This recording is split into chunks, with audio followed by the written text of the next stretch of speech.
All right, we'll call tonight's October 30th council meeting to order. Somebody should have a resolution to adopt the agenda. Resolution number 2023-189, moved by Councillor Manac, seconded by Councillor Allen. Resolved that the agenda be adopted as amended. Yeah, and as is with that amendment, what the amendment Councillor Manac is mentioning, we've received a letter that requires a response by Tuesday, November 7th from Deputy Minister Gray if we're interested in meeting any ministers during AMM in the middle of or towards the end of November, that we have to fill out this form, so we can add that to the agenda if nobody has any concerns. All right, with that amendment, call the question. All in favor? Opposed? Carried. Okay. Confirmation of the minutes. Resolution number 2023-190, moved by Councillor Manac, seconded by Councillor Allen. Resolved that the minutes of the regular council meeting of October 10th, 2023 be hereby approved. All statutory declarations have been complied with.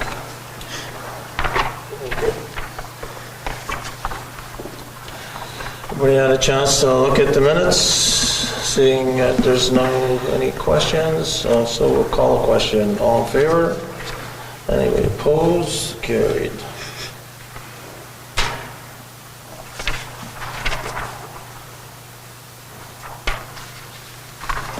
All right. Recognition. Oh, you know what? Geez, I completely skipped over the land acknowledgement. My apologies. I had two meetings scheduled tonight, and I was going to do it in the first one, and then I thought I'd wait for the second one, and I forgot. So before we get started here, I would like to acknowledge that we are tonight gathered here on Treaty 5 territories, and those are the traditional lands of our good neighbors, the Opaskwayak Cree Nation, as well as many other Cree, Dene, and Ojibwe Cree people, so as well as the homeland of the Red River Métis Nation. So just wanted to recognize that. My apologies for messing that up. Now on to recognition. Anybody want to have anything special? Yeah. Yes. I want to welcome our new museum director. I just wanted to come and meet all the council. Our new museum director. Welcome. Come up and tell us who you are and what you're all about. Any chair you like. Jen? Yeah, just hold it down. There you go. All right. You got a chair. Yes, so I am Jackson Baker. I'm from Fredericton and formerly the Fredericton Region Museum. I hold a master's in museology from the University of Montreal, and I hold a Ontario postgraduate certificate from Fleming College in Museum Management and Curatorship. And I was selected to be the new museum director at the St. Waller Museum, and been there almost a month now.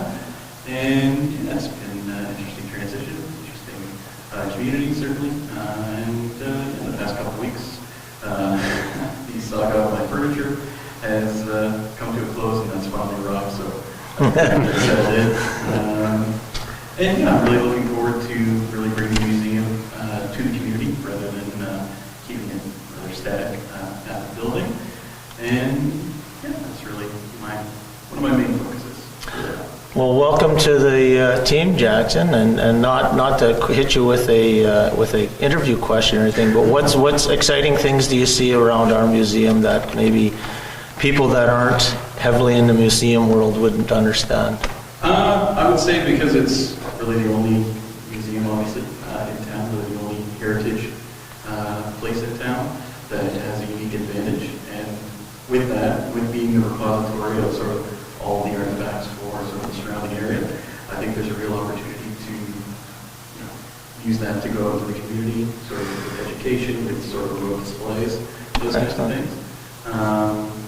And yeah, I think the collection itself, being sort of cabinet of curiosities of old St. Waller, I think is very unique and very interesting, specifically for sort of the region. And really just in general, I've never really seen museum quite like this one in terms of the artifacts that it contains. So. Oh, that's awesome. I would also agree that I would recommend it. Any of our community members get a chance. It's not just for visitors. It's surprising how much stuff is in there and how much interesting displays are and stuff. So it's great. So welcome aboard. Does anybody have anything else for Jackson before?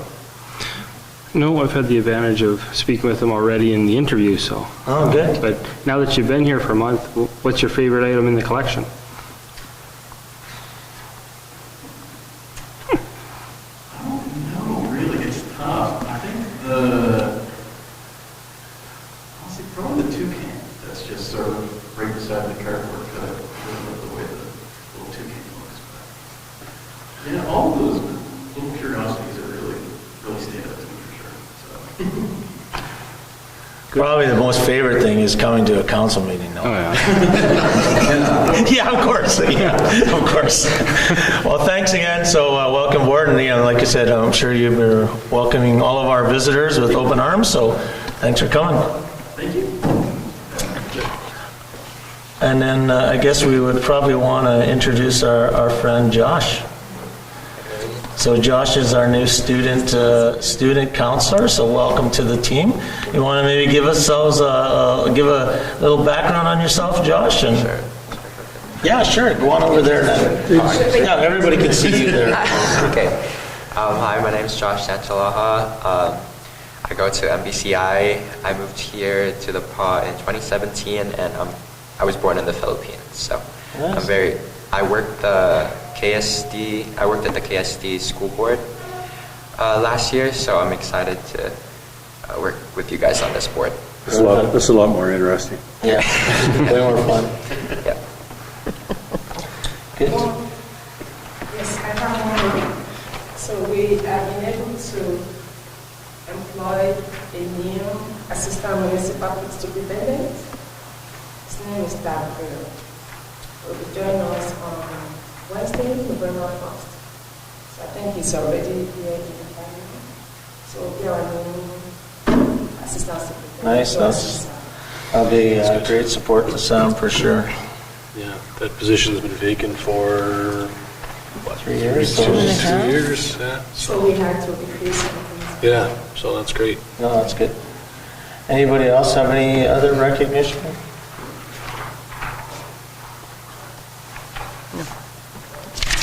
All right,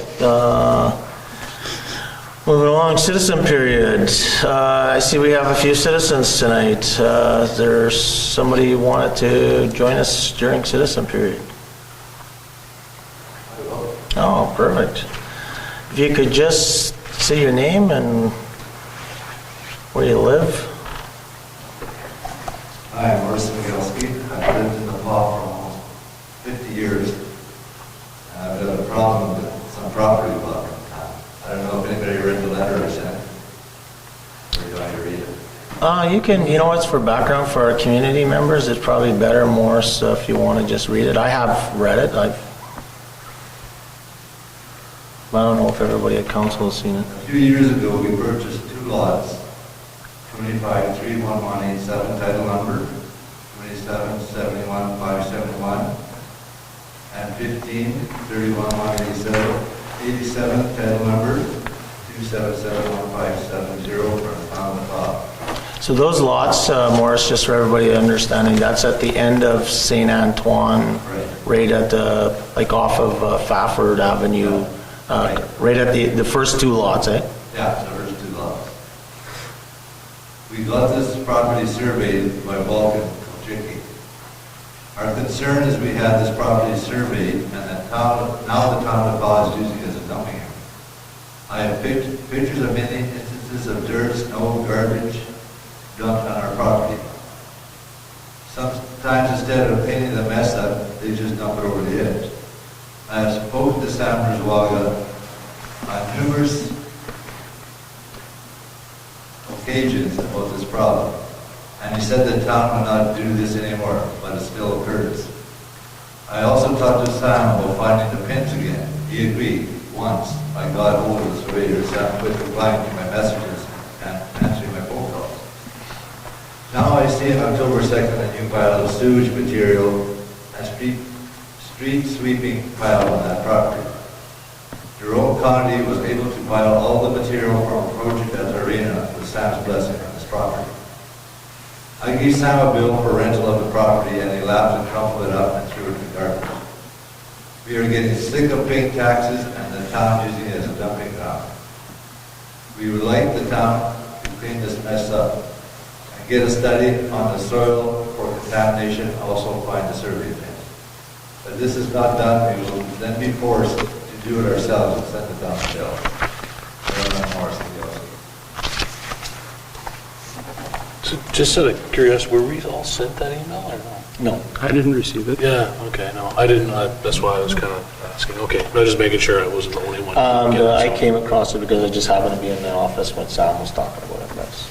Okay. No, I said, Councillor Lane asked if we were all sent this email, and I said, no, the reason why I was aware of it is I happened to be in the office when Sam was in the office discussing it with the CAO, so. How long has this been going on? Year after we bought it, I think we bought it in 2015, it's been around 2016. Just speaking for myself, I don't see any problem with your request. All the issues you put on there should be addressed by the Well, it's town. getting to the point, we were gonna build 2 roof little houses there for older people. But it's come to the point that I'm not interested anymore. We have to get reimbursed for our survey and reimbursed for the property. Morris, were you guys, were you, so this, they're dumping, I guess, we'll have to get more information because I don't have all the details. But one question would be is that, so this issue stopped you from building something? Yeah, What, there's all like- this garbage out there. No, so, I got no pins anymore, I don't know where the pins are. I was there the other day when Simon cleaned it up. And he said, it's not on your property. And I said, sure as hell isn't my property, I know where the property line is. okay, no, so, It's getting no, to the point, I don't even want to talk to Sam anymore. Mhm.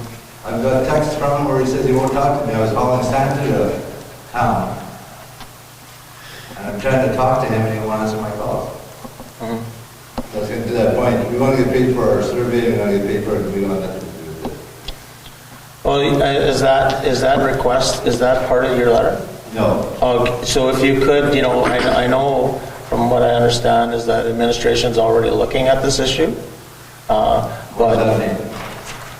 well, again, What it means is that we are looking at the issue and we are calling Sam to come and give us a background information about your report. Once we are done, we are going to send you the letter that will contain a comprehensive information of what we are doing. But me versus him, so what's, no, but that's kind of how it works though, right? And so if you provide some pictures, in one hand he tells me, I'm telling my guys not to dump there, and the next hand he says, I told them to dump past this line here, so. yeah, so I don't know how the property is identified there, Morris, but one of the things also though is that if there's a request in your letter for that action, or if it's not there, if you can send that to Bola, the administrative assistant, the chief administrative officer, so then she can actually make sure that council has that request and all the information so we can, when they make a recommendation to us, we can make that decision. We're always looking for developers in town. We had a potential developer here. I don't, whether they're dumping on your property or the property next door. Even the property next door is going to devalue yours. You're not going to build something I there. told him that, he said, I don't know. "We'll dump here, no more, we'll dump next Yeah, door." I don't know why the street sweeper is dumping in areas where there's potential building. Yeah. It was sewer and water. So- Drive an extra half a mile and dump it where you're supposed to. Yeah. As Chief Administration Officer said, look into it and get it Yes. rectified. We need to get all the information so we can do To the that. point where I'm not interested in building drinking water. And just a question, like, would you need to get it resurveyed, or could we just find the pins again, like with a metal I don't know detector? if they push them out with the loader or whatever. I talked to I don't even know. Malskin and Phil Chicky. I had a conversation with Sam. If in my eyes, he told me to talk to them. So I talked to them, and I got back to Zach, Zach said, I never told you to talk to them, so, you know, We'll get it resolved. Yeah, because I've always had a good relationship with Sam, but I've told him over the last 6 years, it's not a dumping ground. no, It's absolutely. private property. Yeah, you're absolutely right, so, So it's to the point we don't have to build more. yeah, so if that's not in your letter there, Morris, if you could please send an additional letter, and as well as any evidence you have, like with pictures and stuff to help the CAO make, to provide us the information at council so we can make that decision. You're gonna see it. Along with any costs that you've incurred cleaning it up. I never incurred it. Okay. After I would have told Sam I didn't want more dumped on there, he'd go and clean them out, and next time he'd go, there's more stuff on it. And that's been out for 6 years. We haven't been able to do anything with that property. I was gonna go this fall and clean it up, put some gravel on it, or clay or something. Yeah, it's unfortunate. It's the first we've heard of it though in 6 years, so. I think he was trying to dissolve himself, so he did. But to the point where we're not interested in that property anymore, we like our money back. We had big plans at one time, and I'm not getting any younger. You bought it from the town, right? Yeah, that was that Brown property. I think I was at that auction with you. Yeah, I think you're big. You won. You want to buy it? All right, thanks, Morris. We'll get back to you. Okay, thanks, I appreciate it. Yeah, appreciate you coming down. Any other citizens here tonight? What's that? Briefly, I think Chad will share some information with you if you want to expand on it. I think Kelsey had forwarded a terms of reference, a draft terms of reference for the Destination Marketing Committee to the Yeah. council. Yeah, it is there. Do we want to wait till that point in the agenda? It's on committee of the whole, not council. It's at 13.3. But they can't talk in committee of the whole, If they're presenting, you can. can they? Well, that's new because I was told in a meeting before that you weren't allowed to. No, we can do it now. I'm fine with it. If everybody else is fine, we can just move it ahead. Yeah, let's do it. If anybody got any objections? No, good. So do we, sorry, for process, do we do a recess or no? I don't know. They can present a public, Yeah. and Okay. it's the information, it's not going to change. Okay. Yeah. Do we start? If you'd like to, or you can give a quick rundown. Okay. Everyone's familiar, I believe, with the Destination Marketing Committee and the Citizens Ad hoc Committee to make recommendations on sharing or on expending 25% of the accommodation tax that is generated annually through the local hotels and whatnot. So the committee has had several iterations in terms of membership over the years. As of January 21, myself and Chad joined the committee, replaced some of the previous members.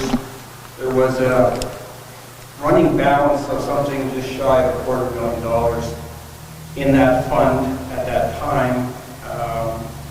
And I think that 25% of the accommodation tax generally generates a revenue of something like $160,000 to the town, which the DMC gets a quarter of that, so it's usually somewhere between $35,000 and $50,000 annually. So the balance that occurred when we came into the committee had accrued for several years. I'm not really sure why the money hadn't been expended as it came in, but there was a large balance. So we got busy with the new committee, and I think Chad can share some numbers on what we've done over the last, since January of 2021. Yeah, so since January 2021, I think at the end of 2020, the balance was $231,000. And in those three preceding years, there's been roughly $280,000 that have been spent.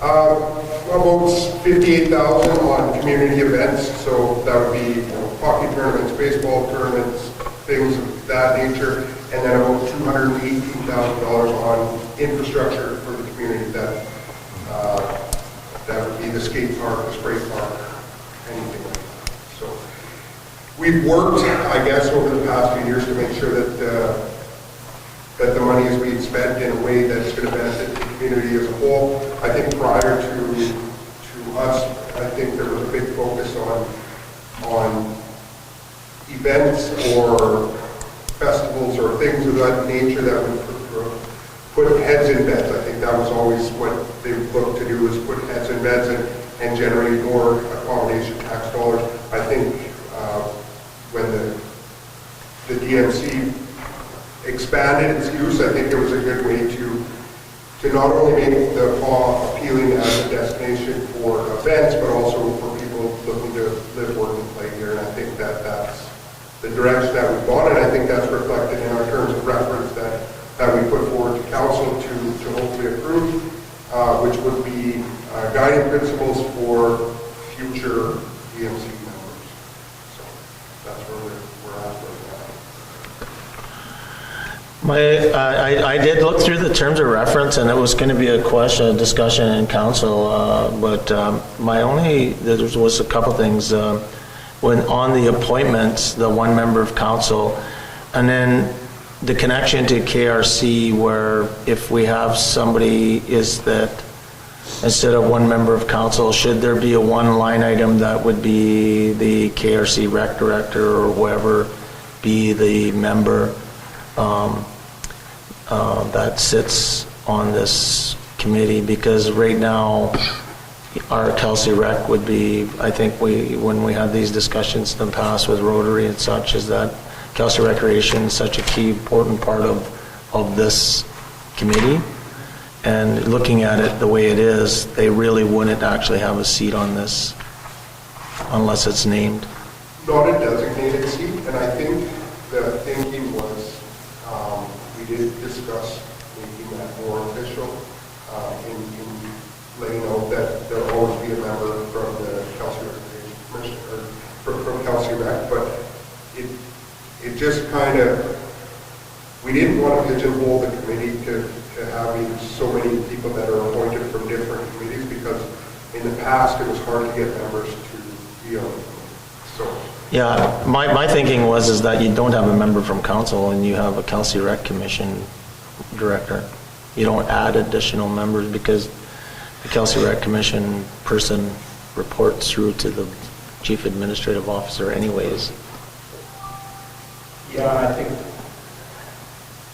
coming onto the committee, there was slightly different views by different members about what our actual role were, whether we were an instrument of the council or whether we were autonomous, arm's length, and that kind of thing. So we worked through those. And what we all think is it's important for council to understand what we're doing, in terms of an annual report. There has been some history on the committee in the last few years where I think as members we had slightly different views than perhaps some of the councilors or the council itself on certain things of that nature. But nothing serious, and we're certainly worked through it. But I guess I always looked at having a member of council on the committee as a direct line reporting back to council on what's going on, and someone who could address any questions that might come up on it in the absence of a committee member actually. So it's at obviously the discretion of council here whether they want to have one of your own staff there or just KRC representative. Yeah, and I guess, so then that's brought my second thought about it. If it wasn't, then would a KRC rep, if you have somebody working for KRC, would they become into some sort of perceived conflict of interest or competing sort of? So we currently have a member from Kelsey Rec on the DMC, and we've worked with Kelsey Rec on a few projects. The Tonawanda Playground, the DMC funded that. The outdoor club, or the outdoor lights. Yeah. For the Winter Park, I mean, that's what we worked hand in hand with Kelsey Rec on a couple of those projects, and perceived conflict of interest or not, I think it's for the betterment of the whole community. Yeah. And Kelsey Rec are the member that has just abstained from voting in those. Yeah, no, if you guys are comfortable with this, I'm happy with it. That was just questions I thought of as that, so if that's your recommendation, I would support If you it. read through that, you'll notice that we did one point in the, we have it right in front of you here, but we talked about operational guidelines. And Yeah, we are in next kind of going to develop some draft ones that we would bring back to council. I think what we were looking at there was to give ourselves some guidelines that when we get applications, because we've had applications for up to $100,000 and down to like $500. In terms of fiscal responsibility and equity and fairness, transparency, you know, we want to come up with a guideline that might come up with a fixed maximum level, financial level, or a percentage of the capital expenditure as a guideline we use, so that we're not really being seen in the public eye as showing huge favoritism to one project and perhaps not as much to another. So those are things that we want to talk about and develop, they say, as a draft set of operational guidelines for ourselves and future members here that kind of give some consistency on how we do our business.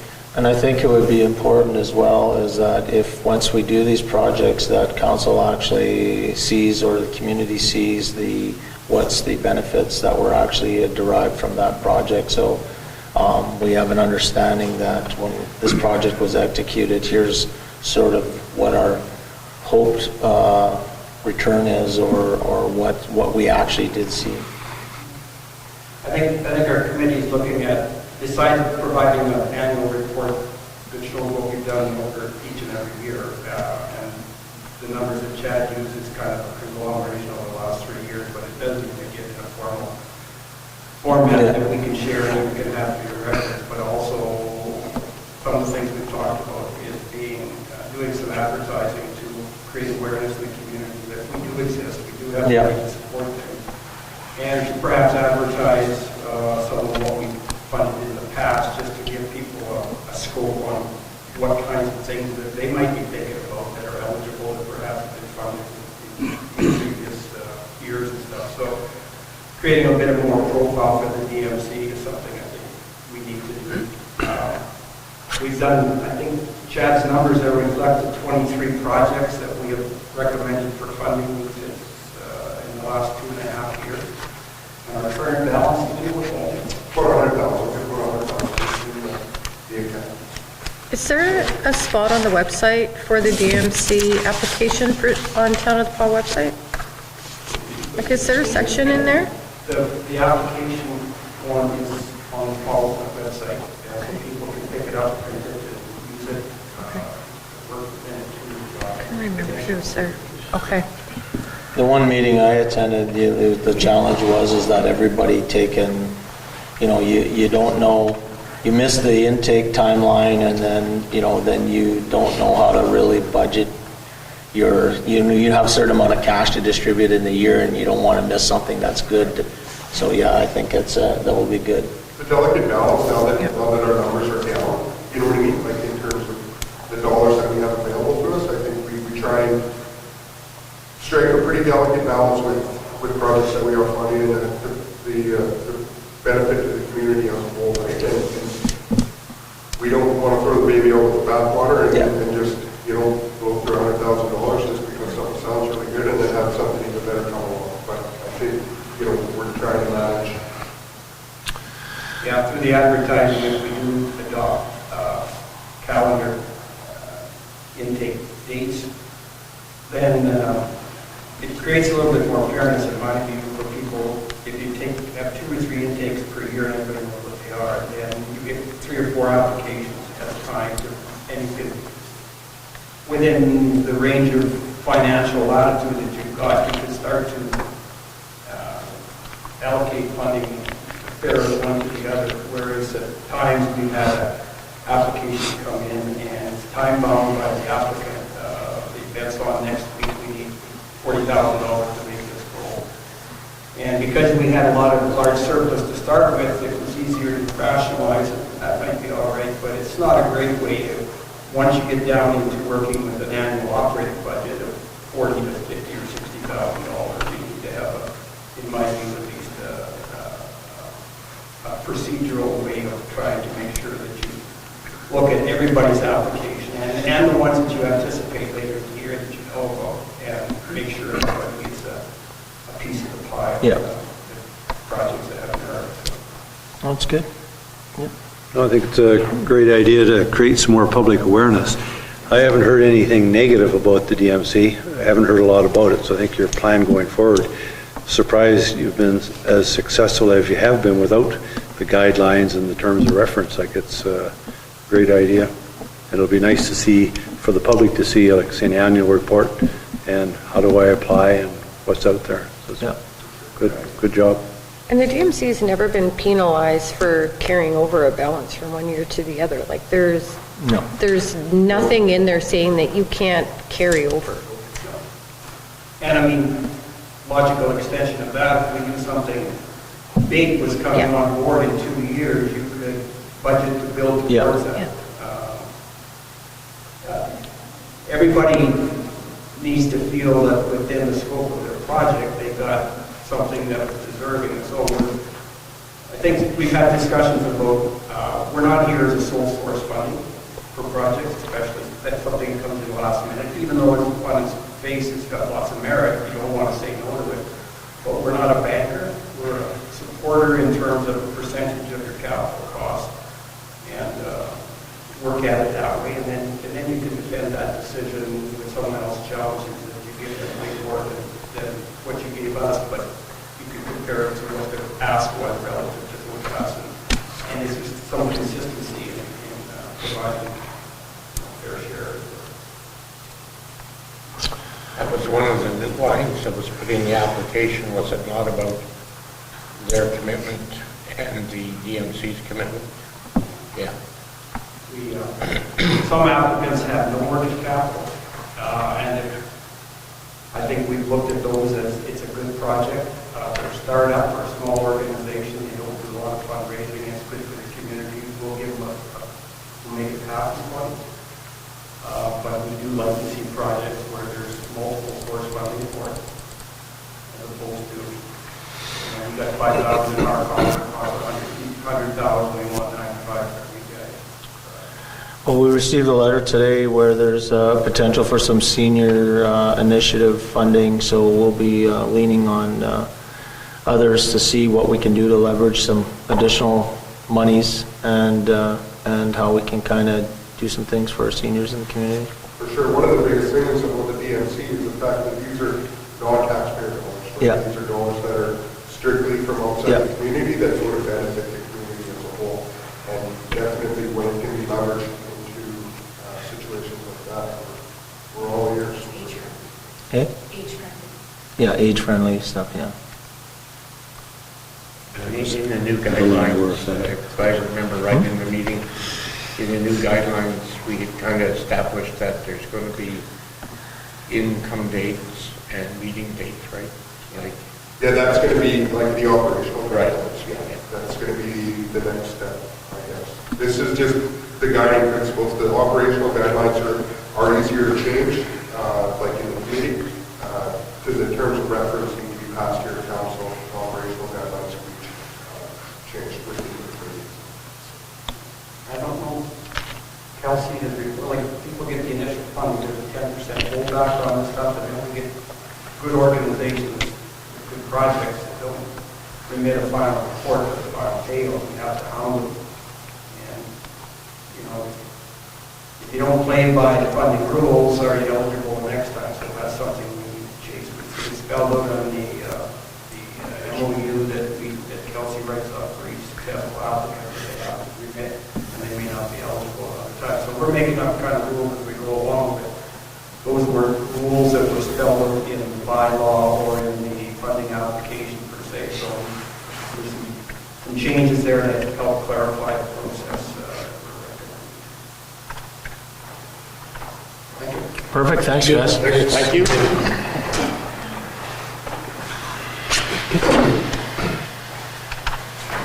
Alrighty, moving along here, 7-1 road opening bylaw.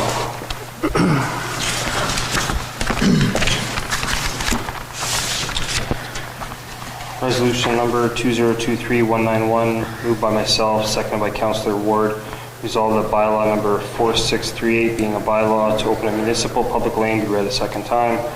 This is follow-up from our public hearing earlier today. Any further questions? Seeing none, call the question. All in favor? Opposed? Nobody? Carried. All right, second reading.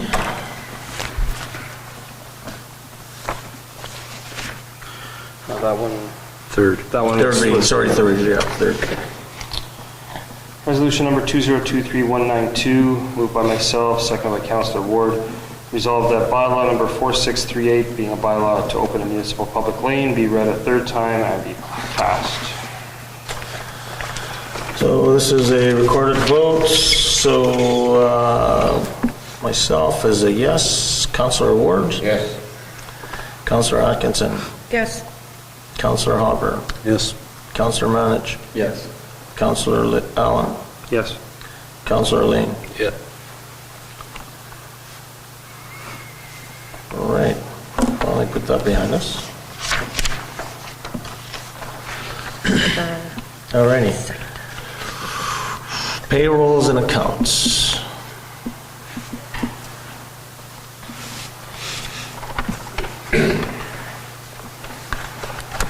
Resolution number 2023-193, moved by myself, second by Councilor Allen. Resolved that council authorize the following accounts: pay period number 22 in the amount of $113,612.31. General check number 30389 to 30415 and 30417 to 30432 in the amount of $236,525.17. EFTs in the amount of $126,000, $125.16. Just a couple of questions. I think I asked this a month or so ago with regards to payments for individual contractors to come in when we're doing major paving jobs. The one I asked about last time, I think, was our reader, and I think Jen, you told me it was when there's a large project, Sam brings in extra. I noticed again there's another between Bruce Reagan and Robin again. There's another 22,000. How's that calculated into a quote when we ask for paving? Is it when we see a quote? Here's a quote for, say, Maple Leaf to come in for $500,000. Now we've probably got another $30,000 or $50,000 additional. How is that? I think it's included in the budget. It's not part of the quote, it's included in the budget when the budget process is done. Under what kind of line? Just. Also must be, so he's including it in, so if we have $500,000 and say you've got 50,000 of external contractor, like these guys, then you get $450,000 worth of actual paving and $50,000. That's what you're saying? I believe that's how it's done. Well, we should just double check that. I never saw that when we're sending a quote out, how, like, if we're bringing in extra people. I'm not doubting. It's not extra people, it's included in the project. He does a project manager cost. He's considered a project manager. Yeah. It's included in the... Okay. In the total cost of the project, but it won't be, if you say Maple Leaf as the pavers, they just would get less money to do paving. Yeah, no, I understand. I just never saw the actual bid. And the RP reader, is that the one you can comment there too? Yeah, I think they're That's Not not paving. paving, that one is playground structure. Playground? RP reader enterprise? Yeah. I think last time you said it was involved in a large project. So he's involved in a couple, I guess. Okay.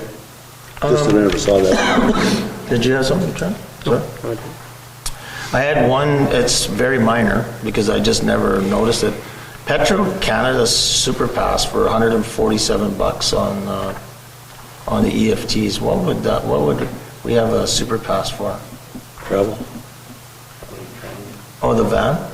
Travel van? Is that what they use for that? Probably. There's a number of different cards. We have a number of different gas cards. Okay, so I didn't know I have to that. find out exactly. Yeah, no, it's no big deal. I just noticed it when I was looking at it. I never seen it before. But not that it wasn't there before, I just didn't see it.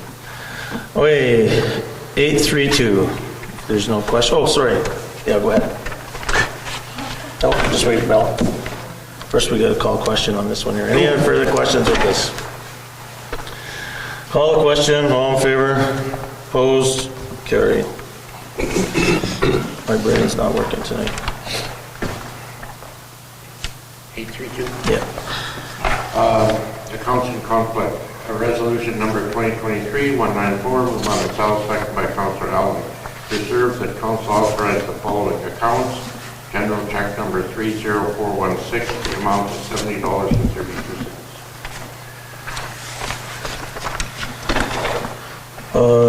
Any questions? I'll say we'll call the question. All in favor? Opposed? One abstained? Carried. All right. August financial statements. Resolution number 2023-195, moved by myself, second by Councillor Allen. Resolved that council accepts the financial statement for the period ending August 31st, 2023, and prepared and submitted by L. Armstrong, Controller, but I'm not going to read it all.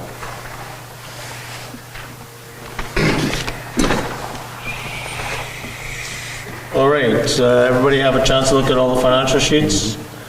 Any concerns? Just my question was, did any of the department heads have any concerns of where their budgets are? Right now, any large variances? I know there's a few minor ones there, but anybody expressing any?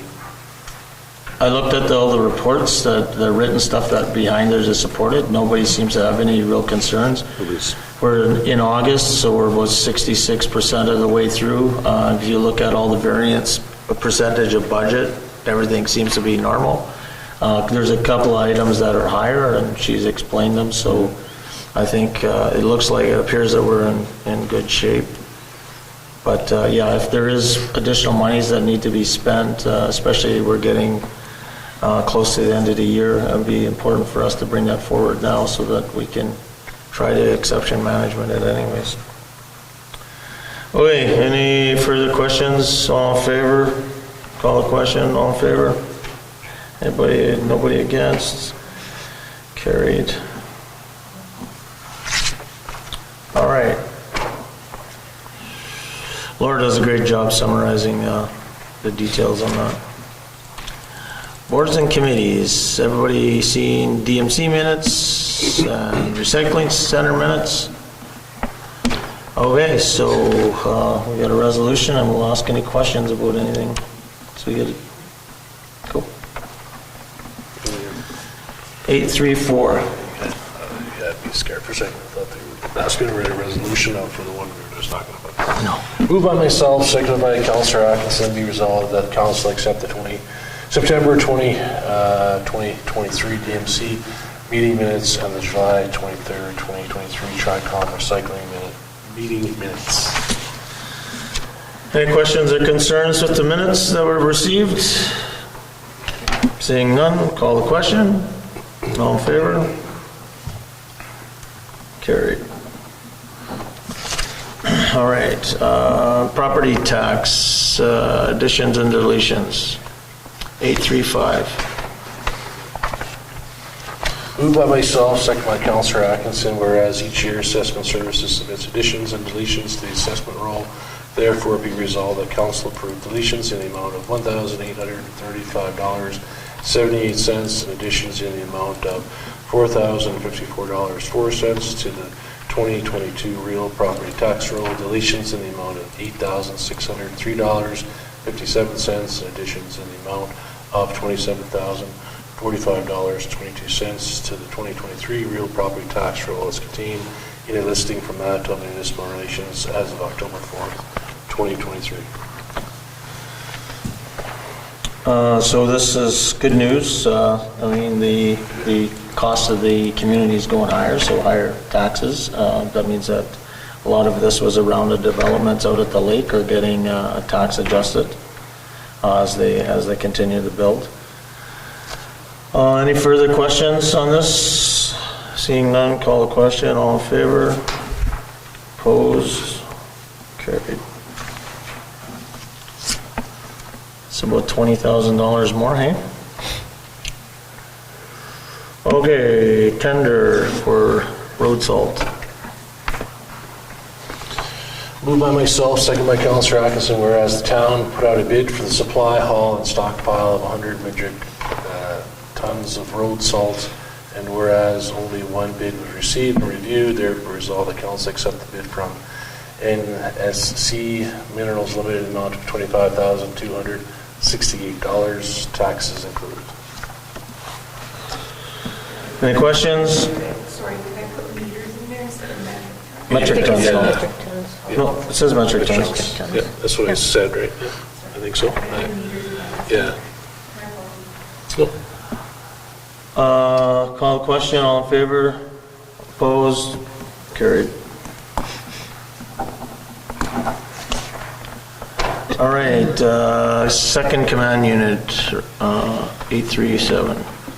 Resolution number 2023-199, moved by myself, second by Councillor Lane. Resolve the council approve the purchase of a used 2021 Chevrolet Silverado pickup truck from Twin Motors in the amount of $37,160 before taxes and fees. All right, call a question. Any questions? Anybody? I do have one question, which would probably be expected. The request was for $65,000 to buy a new unit, which is something that I actually do agree with. The vehicle is needed for the fire department. It has been requested for quite a number of years. My concern is that we're buying a used unit and then by the issue sheet, building it to their request. I can't help but feel that the request is not being fulfilled. The request was to buy a new unit, which of course comes with warranties, things like that, and now he wants to build a unit to suit his needs, and I feel that that is not what the original request was. Buying a lesser unit so then it can build to a different standard than what was originally proposed in the budget. This question, you're talking about building, you're talking about adding the sign? Yeah, adding like when I first originally saw the budget of $65,000, everybody in this room knows you don't buy many new vehicles for $65,000. And I was wondering how that was going to be fulfilled. And I can't help but notice that now we're going to buy a used unit so they can spend $25,000 on building it out. So I felt that that was misleading information to originally ask for something that you knew you couldn't afford to buy. Because you would have had to spend an additional $35,000 to outfit it as necessary. Okay, just when you buy a new vehicle, you're not going to get it outfitted to fire department standards. No, exactly, and that's what my concern was. $65,000 barely buys an entry-level truck. Fire department, much like public works, should have at least a 3/4 ton truck. Even if you went with a 1/2 ton just to be a get-around type vehicle, you know, like for inspections or just to have an accessory vehicle, $65,000 doesn't even really buy you an entry-level vehicle. My concern in the budget was, how are you buying a new truck and still going to outfit it to the needs of a fire department? So I felt that the information was a little misleading. But what do you mean by outfit it? Outfit, adding lights, like lights on top of the cab, adding... Siren? There's certain lighting that is required. You can't just have a top light. You need to have lighting on the back, on the side panels, front panels. You need to have radio. A radio alone isn't $10,000 right now to have a FleetNet radio. So all those costs, I feel, were ignored to buy a unit, and I can't help but feel that it was somewhat deliberate. Sounds to me like his rationale was there that he's going to get the vehicle he needs under budget. Yeah. But the budget didn't say, I want to buy a vehicle to fit our needs. Yeah. It said, I want to buy a new vehicle without talking about the needs of the vehicle. So we're not getting what we'd asked or what he'd asked for in the budget. One thing we did talk about during our budget deliberation was challenging the fact that we need new and can we buy good used units.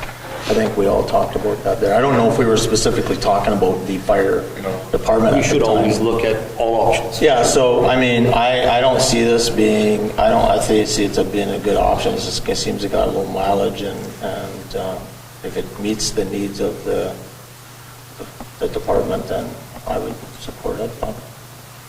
What all equipment would be in this, Councilor Manage? Like what? I don't know what the unit is, all it says is Silverado truck, so I don't know if it's a single like- cab, extended like cab. A second command unit. Yeah. The command unit would have what in it? You need to have all the radios, you need ways of storing equipment for being first arrival on site, you need to have properly outfitted NFPA standard lighting, and availability to go where we need. There'd be no reason to ever buy a two-wheel drive truck, for example. The radios alone are going to cost you $15,000. So all my reason for attention to this is the request was for a new vehicle outfitted for the purpose of the fire department could not be purchased for $65,000. Therefore, I felt the information was misleading. And the way that I'm reading this is that the fire department budgeted for $65,000. They've now found a vehicle that's a 2021 for $37,160, which leaves them an additional $18,000 to outfit it for what you need. And the request. So that $65,000, which was requested in the budget, is still in play, whether it was a brand-new vehicle or the vehicle.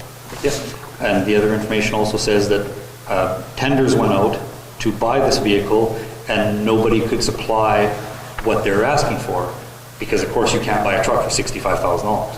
So I felt the homework wasn't done to fulfill what the request was in the budget. To me, I think he's done the homework on this, that he's come back with a price. He knows that he couldn't get it for the 65, so I think if he had have said, I want a replacement vehicle rather than a new vehicle, we wouldn't even be having the conversation. Yeah, that's fair. So, but again, what we deal with is what's presented to us and do what you're going to say you're going to do, or come back to us and say, hey, look it, we've had a problem with. that's what he's done here. Yeah. It says right here, Councilor Manage, it meets our needs and has a purchase price of $37,000 before taxes and fees. With our total budget being $65,000, this allows us to get the additional work lights, sirens, tools, and depot done without going over budget this year and having a functional unit before New Year. I'm not saying you can't do it, but what I'm saying is the request was to buy a unit. That's all. Okay, so I don't know if we need to, anything else? I think we just call a question on this. I think that's what he's asking for, so call a question. All in favor? Opposed? I'm just going to abstain for the purposes, or for the reasons I just pointed out. What was the reason? Reasoning is that it wasn't what the request was originally for the money. But I am in agreement that the vehicle or the fire department does need an accessory vehicle. Oh, yeah. So that's why I'm abstaining rather than objecting. Okay. Okay, moving to 838. Utility deficit. Resolution number 2023-200, moved by myself, second by Councillor Lane. Whereas in 2022, there was a utility deficit in the amount of $74,144. And whereas the Public Utility Board requires that public utilities recover utility deficits for a given year.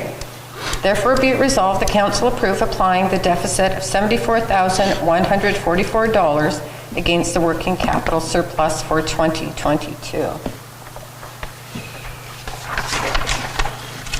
Questions, anybody? Seeing none, call the question. All in favor? Opposed? Carried. All right. So asset retirement obligations, 839. Resolution number 2023-201, moved by myself, second by Councillor Lane. Whereas the new audit standard, PS 3280, asset retirement obligations is required for the 2023 audit. And whereas the Town of the Pas released a request for proposal for services in order to complete this requirement and no responses were received. Therefore, be it resolved, the Council approve the controller be enrolled in the Deloitte asset retirement obligation training program in the amount of $12,500 plus taxes. Deloitte? Yeah. Deloitte.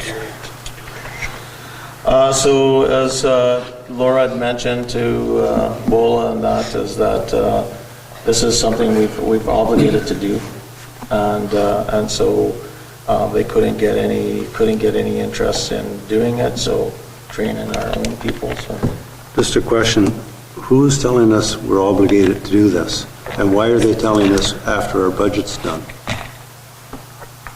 I don't It know came if up they during told us- budget. Yeah, I don't think they told us after the budget. We were told last council. Our budget's, this year's budget's been approved, so is this going to be paid next year? And who made the new regulation? My question is, who's telling us this has to be done and why? We discussed this once. Yeah. We have to go back and find information, but it came down from. I guess what I kind of agree with Councillor Hopper is that, did we understand that there was going to be a cost applied to doing this year? And if we still have to do it because I know it's an obligation through the financial standards through the government, but if there was a cost to be applied to it, did we budget or what did we? Yes, council approved the release of the RFP. Yeah. Service of the previous, so if we're doing an RFP, then we know it's going to be a cost. And I think that's what we have to realize is that we're applying what we were going to pay to do this asset retirement. I guess we need to know what the gap is in what we were doing here. This still wasn't in the budget. RFP was, but this wasn't. Well, My The money's concern is the government telling us we have to do it. What happens if we don't do it? Reading the information there that we might not attract an investor in the town. Well, no one's going to invest in town council or the town coffers. so. We get our audit done for $65,000 from Baker Tilly. That's what's required by the province so we can get our tax money every year. We won't get a qualified audit report. Yeah, but We, in whose opinion? We're getting a qualified audit report for the last 40 years from a chartered accountant, and that's the only thing that has been done. So they're saying all the municipalities in Manitoba have to do this. Why? Like, I'm just, well, you know what, we should just get Laura to send us a note on it. We can, but my understanding is that you have assets on your books that are not valued correctly against your audit that's there. And it's like writing down your assets. You've got stuff that are carrying value that should be written down. And so this exercise, from what the little I know about it, is to take that, to get the work done on that so that it becomes a regular part of your audit. And my understanding from Laura is this is not optional. It's like a regulatory thing. If you don't do it, but like anything, you can say no. well, knowing what the repercussions are going to be, yes, like to say no. Yeah. But again, we have somebody that comes and asks for something and we don't have it in the budget. We say, sorry, it's not in the budget. Tell us next year. If the government implement this for this year, it should be for next year, not this year. But I guess what I would understand is that we did have it in the budget to have a company do this externally, which was going to be we put out the RFP to actually go out and get a quote to have this work done. And what's happened now is that because they can't get anybody to do it, for whatever reason, they are just moving the funds to do the exact same thing, although we're going to train the person internally to do it.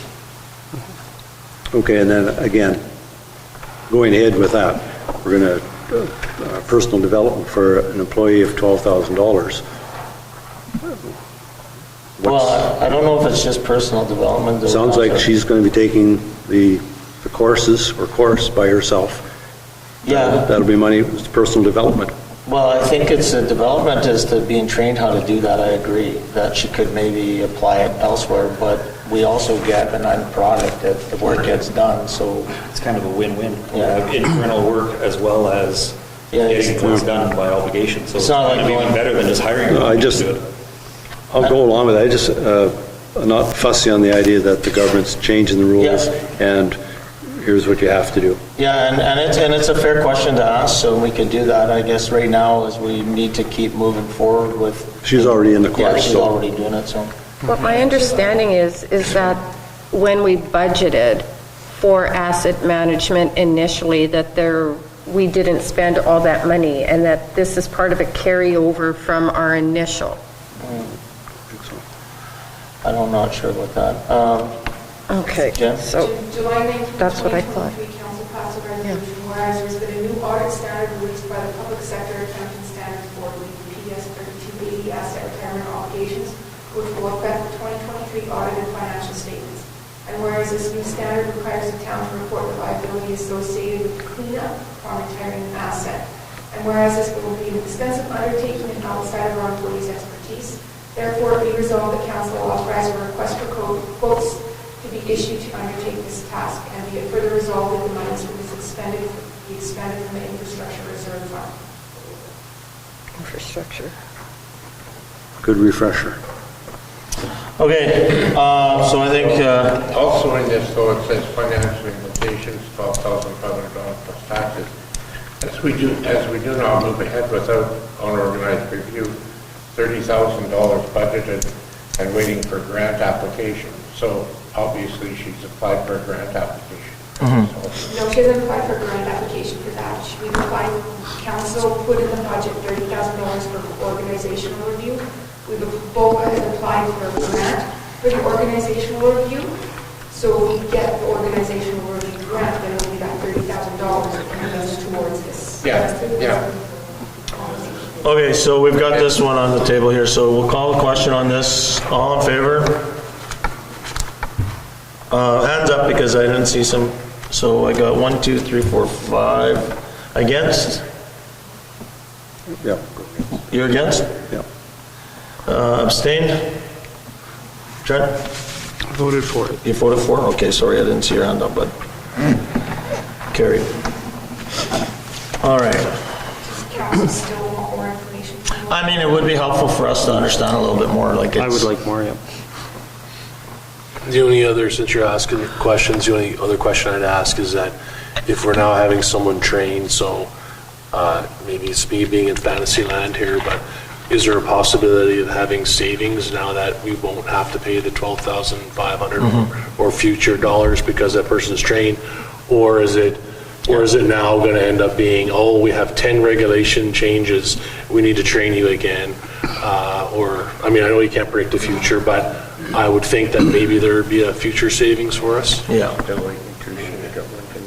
She's also looking at trying to cost share. Okay. Okay, 8310. Moved by myself, second by Councillor Atkinson.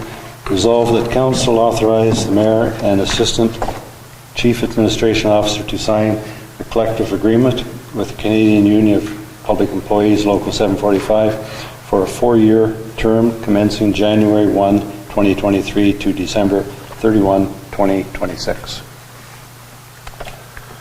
So a lot of great work done by a lot of people over the last while. I know a lot of our staff, as well as the union executive, had lots of hard discussions, so appreciate everybody's effort. So I'm not sure if anybody needs to see any more details on what we've already understand. If not, I'll call a question. All in favor? Opposed? None carried. Alrighty, I'll sign all this after. All right, well done, Jen and team, as well as Clay and his team of getting through that. It's always a good exercise. It's a process. All right, where are we at? Appointment of the auditor, 8311. Sure. Resolution number 2023-203, moved by myself, second by Councillor Hopper. Whereas the town released a request for proposal, RFP, for an auditor for the years 2024 to 2026, and whereas 2 proposals were received and reviewed. Therefore, be it resolved, the council accept the proposal submitted by Baker Tilly in the amount of $65,625 and appoint them as the town's auditor for 2024 to 2026. Any questions? Call the questions. All in favor? Opposed? Seeing none, carried. Okay. Personnel, nothing. Reports and committees. Museum board. We're meeting second Tuesday, so... 10-1? Did I miss one? 10-1? Truth and reconciliation training. Oh, sorry, yeah. No, we're not there yet. No, yeah, we're not. At 9. Can't see. Josh, could you hold that computer really close? That's your rule, that's why we put you there. Josh was sleeping, come on. Mr. Lane said he sleeps a lot in class. Yeah. All right, sorry, Counselor. No, it's okay. Yeah, so we're meeting second Tuesday of November. I think that's the 12th. And other than that, as you met the new museum director, and he's at work already. Perfect. Counselor Hopper, Chamber of Commerce. Just to note, there's minutes in there, they're looking at a Christmas party coming up. It's been quite active. Got a good committee on there that's moving ahead, trying to increase memberships. Good. So, not sure when the next meeting is. CDC? We haven't had a meeting since our last update, right? Yeah, So- and the minutes were there, I think because Jonathan's new, he didn't send them to you. His eyes, we've seen them, so we'll send them. Yeah, no, that's our mistake, we haven't talked to him about it. Destination marketing, As you heard tonight, working on terms of reference, next meeting is December 5th. Cedar Lake, Cedar Lake. The executive committee had a meeting last week, but there's nothing to report to council. Recycling board, Councilor Manich, Councilor Hopper. Next month is meeting, since our last report. Just like I mentioned, the last meeting, the last council meeting, I wasn't here, but the one in, I think there was 2 committee meetings in September. I mentioned that the fence was completed and the work was going to be completed on the outside and insurance will be in place. That's what I'm telling you tonight. The work will be completed. It's not completed yet. They're saying Wednesday. They've had an awful time getting a contractor to do the work, so they're doing it themselves along with, I think, the deputy fire chief is helping them. And they're calling Cook and Cook on Thursday to get out there to get the building insured. Okay. So it just taken forever. Library board. Yeah, we had a meeting on Friday. We approved at least 2 months of financials because we were just having a hard time getting everyone together and having quorum. But everything financially is looking good and lots of things happening out there at the library. And I know she sends everybody the report, so have a look through it. But yeah, it was a good meeting, and another one in about a month or so. And we're trying to set up meetings that are not doodle meetings, but consistent time, like every whatever, second Thursday, etc., having shows, because I thought I liked the doodle way of doing it, but it doesn't seem to ever work for you? You never went? The doodles, they worked the first time, and I thought it was great, and I was going to do it, and then it never really worked. But no, meeting was good, and lots of things happening out at the library. It's a very active spot, so positive. Scan, there's nothing at Scan, no Kelsey Planning District, I don't believe there's anything really going on there. Kelsey School Division, Councillor Atkinson. Yes, Bola and I met with the full crew of Kelsey School Division. There were multiple topics that we discussed. We talked about the quotes for cameras, possibly being in the back area, and Kelsey School Division did give some concerns around there being cameras up. We talked about whether or not Pay to Stay still is involved, and it was confirmed that Pay to Stay is not involved. We also asked if there were letters from parents that needed to still come in place for students to leave the site, and it was confirmed that 12 and under at Scott Bateman Middle School or grade 6 that they need to still stay and have those letters. We spoke to how we were going to push for the CSO program. We spoke to the fights on the properties, whether it be Town of the Paw property or Kelsey School Division, and that we wanted to work collectively with each other in trying to find some kind of solutions. What else did we talk about?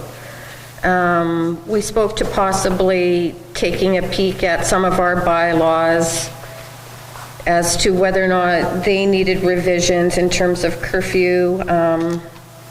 The police had stated that they were going to patrol, and they have been patrolling. We also spoke to possible signs going up. What else did we have? So that was kind of what we brought to the table, and then Kelsey School Division shared that they were also working with the RCMP, that there could be disciplinary that could be going towards some students, different programs, that they were actively engaged in it, and the responsibilities, regardless if it be school grounds or Town of the property, that we would work collectively. What else did we have? So that was surrounding the concerns of the incident that happened, and then after that, it was mostly operational. We also talk about working with the affected family, educating the affected parents as well as the students, and they actually talk about signage. Yes. For us, so we work on signage, crosswalk painted is another thing that we identified that as an issue. They actually said we should look at the school as kind of priority for snow removal process. It included that in our plan. And they said the reason why they cannot do the snow removal by themselves is because they cannot keep the blower that has the usage of gas. And they said they are working along that. So in addition to what Bola had there, I wasn't going to speak to the operational. So yes, the crosswalks, they had said that they would like to have them repainted, and the accessibility around the curbings. There were some curbings that they were having a hard time with, yes. Yeah. And then speed signs. So my question about the speed signs is, since this came multiple times to council, also our MLA, Amanda Laughlin, came, and she spoke to us in the past as well. And we spoke to how costly it was for that to happen. Citizens on Patrol had one of those little mini speed signs that they would do every now and then. I'm curious to know where that speed sign is, if it's sitting in a garage somewhere, if somehow it could be accessed every now and then by somebody else.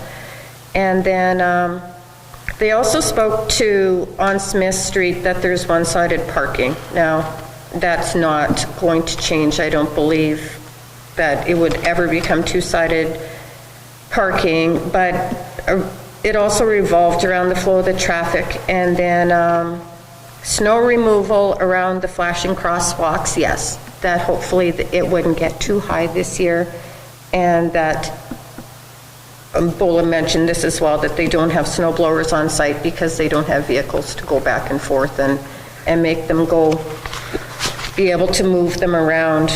So there was also something, a discussion that Graham would like to have surrounding the dehumidifier as well.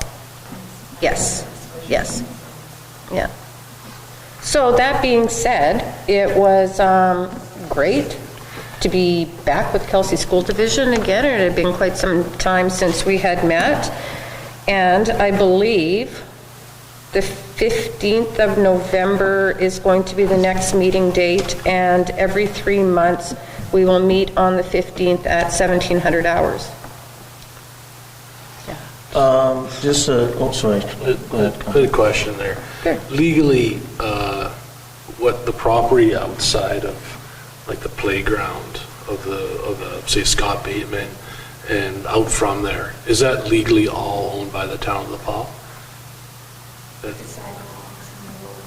Like the skate park, the track, like what actually like a... It's a little tricky. The last map I looked at would appear that the old skate park is town property. However, the tennis courts, basketball, Arena One baseball, and track is Kelsey School. Okay. It's very piecemeal. It's kind of, it's a little piecemeal, but it's a definitely collaborative area. Wasn't there also discussion about, not necessarily an agreement, but an understanding that during school hours, those facilities basically become the responsibility of the school division, but they're owned by the town of Paul. So in other words, if students were hanging out at the skate park, the school had the right to say, we are operating this area right now, and we can order you back to school because they're not technically off school property. I remember some discussion about that. There was a story back in the day about, I think it was a young man that came for shutdown and was trying to use the skate park during school hours, and teachers informed that this is part of school property. So I don't know if it's like that has just morphed into that idea, but we always treated it growing up as that was always.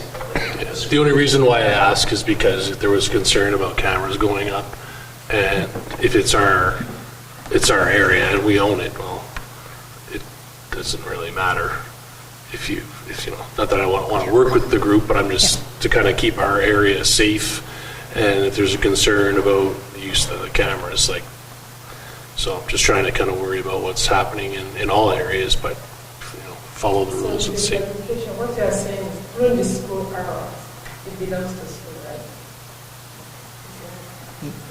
Not necessarily. No. I think it was just kind of a verbal agreement. Yeah, it was more just an understanding that because the phys ed department could go out to the tennis courts and have phys ed there, they have, in a sense, precedent to say, hey, this is our facility at this time, therefore they can regulate their students on it. Whereas you couldn't have students go and sit there and say, you're not on school property, therefore you can't control me. So it was that gray area that was caused by facility management in a sense, right? So the understanding I heard was basically from 8:30 in the morning till 4 o'clock in the afternoon, the facility was kind of governed, I guess, by the school division just to ensure safety for their students and management of their students, I guess. And we don't have anything on that in our current agreement. Yeah, it's more just an understanding that, I'd say you wouldn't want to have Mr. Lane as a principal standing there saying, you need to get back into class, and I'm off school property, you can't tell me what to do, right? Yeah, that's been the general. Yeah. That's been the general understanding. So bringing that up, Sam, what is the plan for the old skate park?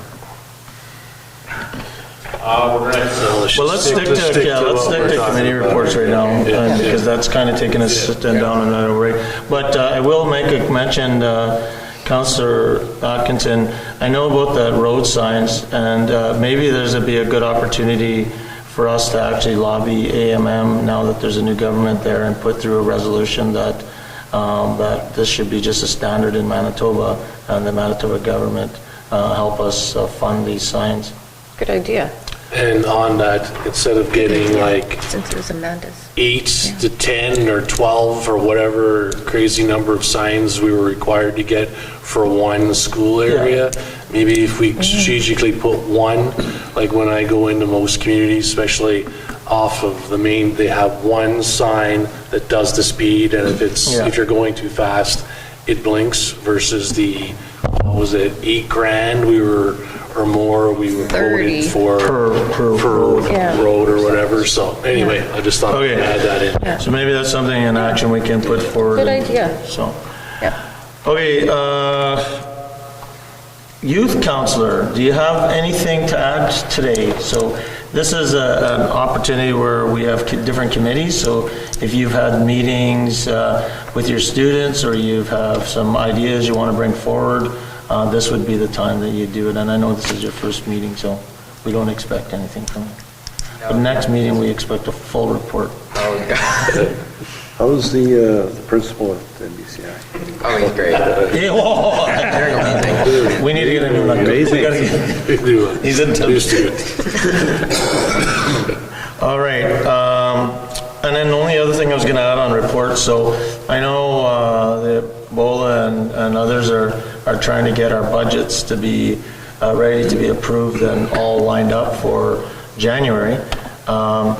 Should we also now, if we're involved in some of these committees, also be pushing these committees so that we're not waiting for the library to give us a budget in May when everything else is done and we're holding? So I guess what I'm saying is any inputs going into our budget, because we want to be done early, we should also make sure that these groups know that we expect their budgets to be in January. And do we want to have them presented or no? We can decide. I think it's a good idea.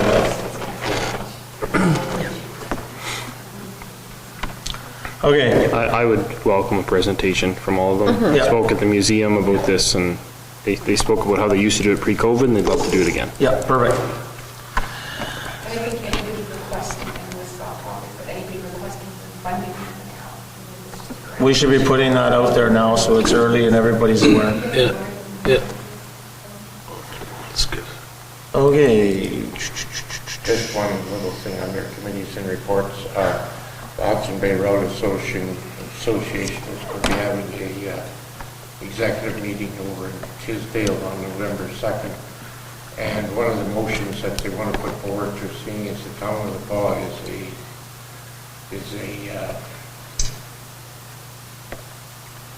we're part of it anyway, that they're going to put a motion through to try and get the mayor of the Paw on the One North Committee. So just let you know. All right.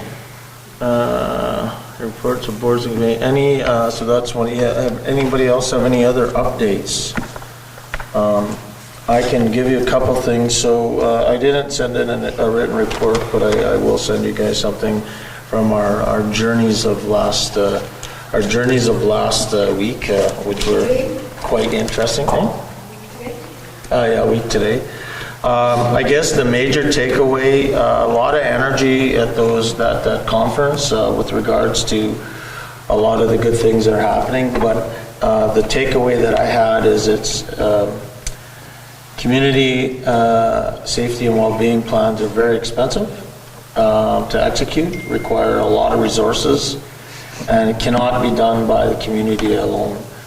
This can't be driven by the town administration or it's almost a separate department. So there'll be more to come as we finish our session or our community safety well-being plan. I'm sure there'll be a lot of actions that's coming out of there. Overall, I would give that visit maybe a 6 out of 10. It was interesting, but I kind of expected more. It was good, but the communities there wasn't enough small communities. So when we're talking about Regina and Kelowna and Toronto and Saskatoon, and we can kind of relate to Williams Lake, but even Williams Lake's got quite a. So that was the presentations were good, but again there was a good network. We met a couple of people that will be able to help us down the future, but overall. Any ideas come up that you hadn't envisioned or thought of? Well, I wouldn't say ideas, but I didn't realize how big it was, like how much it required a lot of other inputs. It's not an actual, I was thinking it was a plan that we could probably sort of just manage. And what I would say today, if you said, what do you need to do to start today? I would say you probably need to hire 2 people and create a department alone just to manage that and have it as part of Indigenous support services as included into that. I did also talk to Chief Brown. I had lunch with her this week or last week, and mentioned to her about this community safety well-being plan. It's not a plan for just us. That's the thing. That's what came out of it for me. It's a bigger document. I think they're very valuable. Like when you look at the things that Halifax has done and that, it's a very valuable program. I'm a little bit concerned how a community like ours and Opaskwayak Cree Nation and and the RMF Kelsey can actually to manage, if it can be scaled down to fit us, that's. One thing too that I noticed that it wasn't municipalities. Municipalities funded the program somewhat, but it was another agency, another organization that took it on. They created a whole community safety well-being group or organization. So my plan is when it was good for in a way is that when we run into these ministers at AMMs and stuff like that, is that we can now share with us as remember our community and safety well-being plan is being paid for by the Manitoba government based on, this is going to help all of these 10 communities. And I see that we may need more help than just us. And hopefully I'm wrong, but that's kind of where it is. And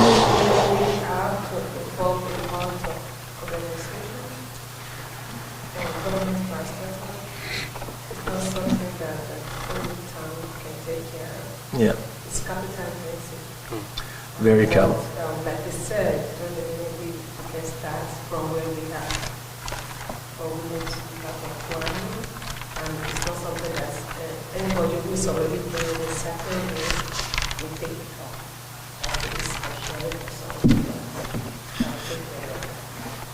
So those other groups that you were saying that were kind of running it, other than the municipality helping to fund it, were those like a group of groups, or is that like typically the, the healthcare group kind of running it? Was it typically theirs? Designated, looking after, and then the healthcare would come in and help with certain things, and then the resources would come in and help with certain Like the community had an actual, like the community has a community safety well-being organization. like department sort of like, and they have a head. And there might be one person that's coordinating all of this stuff, reporting to the CAO. Okay, so it's municipal run. Yeah, but then there were some additional groups running like this thing called Reach Safer Together, or Edmonton had their own sort of little thing going on. But what was really interesting though is what was really, like I said, they had a CSWB expert or specialist, that's what they called it in Thunder Bay. And they had a crime prevention council that was made up of groups. But what was interesting, that everybody said it had to be measurable. Like, so when you put these plans in place, you don't put them in plans and say, these are your plans. You have to actually start showing the impact on improving safety by crime stats. What is that when somebody's assaults someone? Yeah, like all that. No, but it's a IBED or whatever. Anyway, so yeah, more to come. Anyways, like I said, I was a little bit disappointed. I still think it was worthwhile, but the journey, I don't know if the 10-hour or the 12-hour drive was worthwhile, but Sam can tell you the story about that in his maintenance report. One other thing too, not one community or organization can actually put it into action. Yeah, right. City of Regina started their own, was it 2019? Yeah, they're on a 5-year discovery, I guess you'd call it, and it has not been put into action yet. So they've been working on it 5 years. First year was the kind of introduction, second year they started solving, third year they are considering solving, up to the current year really. And they have a department working on that. Initially that department was under a department for sales, so they changed this kind of the structure so that here we have to see Yeah. I bet they receive some grants in order to do that if it's taking come that from- long. oh, yeah. Maybe each year they get a little bit more. So that was that trip. Thanks. And again, I mentioned this is under mayor report still. I met with Chief Brown. So I talked to her about, our truth and reconciliation sort of plans and the needles, and sort of trying to get our councils together and kind of start working closer together in the future and meeting regularly and and she's all for that. And I also started talking to her about the spring celebration that I mentioned at our last meeting, and they're very interested in doing something like that. She mentioned that in Indigenous teachings that something with the goose, they have an actual celebration, and we might be able to tie something in like that as the geese return or something like that. So that's that. And then we also have got a meeting set up with MLA Lathland next week. Once I get the details, I'll let some of you know. Again, I just want to make sure that all the things that we're progressing forward are still continuing to progress forward, and just have an understanding from MLA Lathland what priorities that she sees in our area. And then we had a good meeting with regards to Sharps last Friday. And then what is so good about it is that we actually got all players at the table now, other than the Bear Clan, but Linda had to send her regrets because she was working. She wants to be involved. So the town is there. The town, OCN was there. Player Safe Network's there. The RHA is there. There's some good actions now on trying to make, just sort of reduce the debris of going around our community, but as well as to provide a little bit of education for people around Sharps. So there's been a commitment to get into all the schools by the end of the year to give a sort of a refresher of what they've done in the past, get in there in the spring to sort of refresh them again. They're going I think the sad thing about that is, and I don't want to be negative here, is that I never thought I'd be doing this, but I called Primary Health the other day to pick up ask for Sharps containers, because now it is becoming, there's so many around, more than I've ever had before, that people are now just picking them up. Mm-hmm.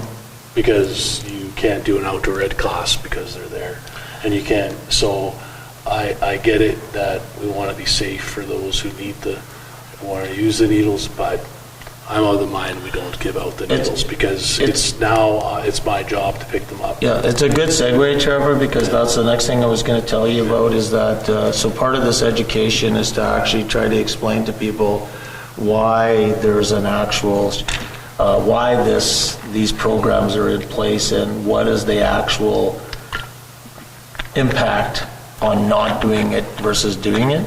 But at the same time, we've also are going to put in Sharps containers in more areas where you would see these frequently arid places being where maybe there's some using going on, like under the bridge or in certain areas. And if a business is requesting that or a school's requesting something, that can happen. And then on top of that is that they're going to create, see if we can create, once we have a safe work plan, a little bit more routine walkabouts by more than just the Bear Clan, including the RHA staff. Maybe there's something that the Town of the Paw staff can do. Is obviously if we can train our employees to be able to safely do that work. So I don't disagree. Is there any talk about not having the needle exchange program versus giving them out? And I get it, there's obviously, they have their stats, I'm sure, of different things that get passed for reusing needles, et cetera. But I guess my thought is that, I don't particularly want to remove needles, but then who's going to remove the needle? Yeah. Is it the daycare executive person, or is it me?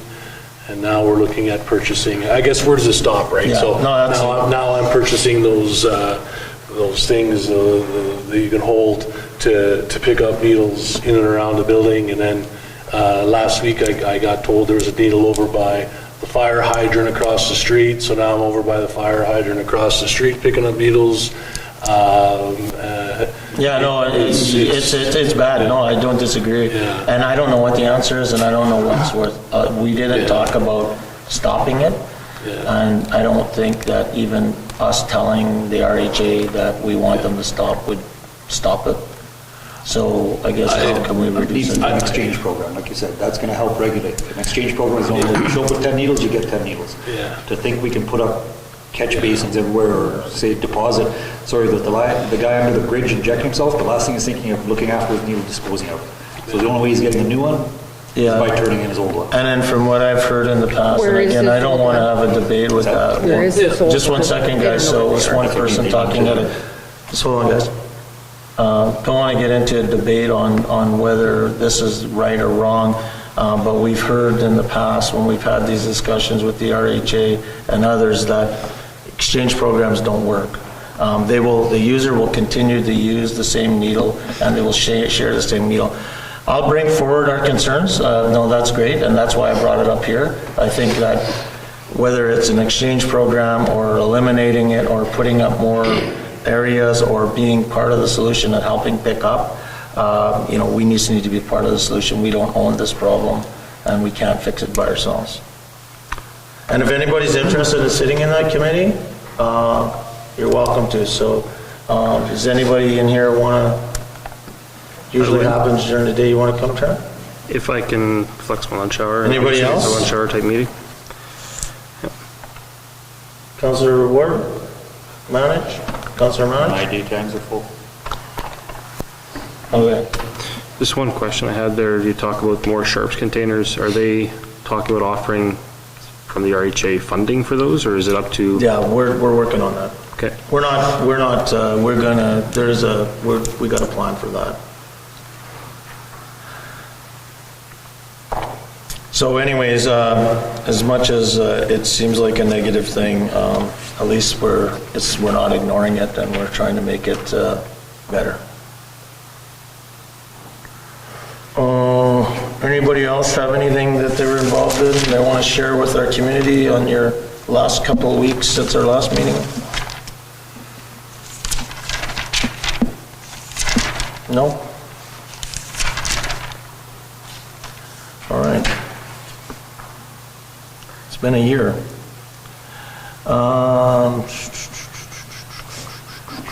Where am I at here? 10-1. I tried doing that before and I messed up, so. Yeah, well, at least we'll get it done right this time. Moved by Councillor Hopper, seconded by Councillor Atkinson. Resolved that Council approve Truth and Reconciliation training in the form of the blanket exercise for Council and Town of the Pas employees as per proposal submitted by Renee Kastrikoff. Perfect. Okay, call a question. Anybody have any questions? This is just for the blanket exercise currently? Right. I was going to ask, do we have an idea what the costs were? Minimal? Donation. Yeah, that's it. Okay, all in favor? Opposed? I will work with Renee on it. Perfect, thank you.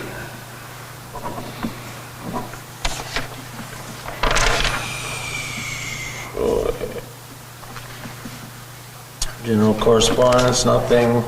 Citizen period, there's nothing. Okay, so we'll go to committee of the whole. So resolved that we now move ourselves into the committee of the whole with Mayor Murphy and the chair to discuss matters requiring our attention. All righty. 13-1-1, snow clearing plats. Want me to wait? Just give us 1 second. Just hold your nose when you do it, man.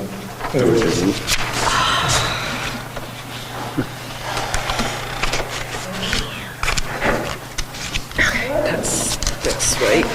Just wait till Trevor gets back. Sorry? Pretty bad. Yeah, it's like the upstairs one is destroyed. This one's destroyed now too. What's the matter with the bathroom? What's the matter with the bathroom?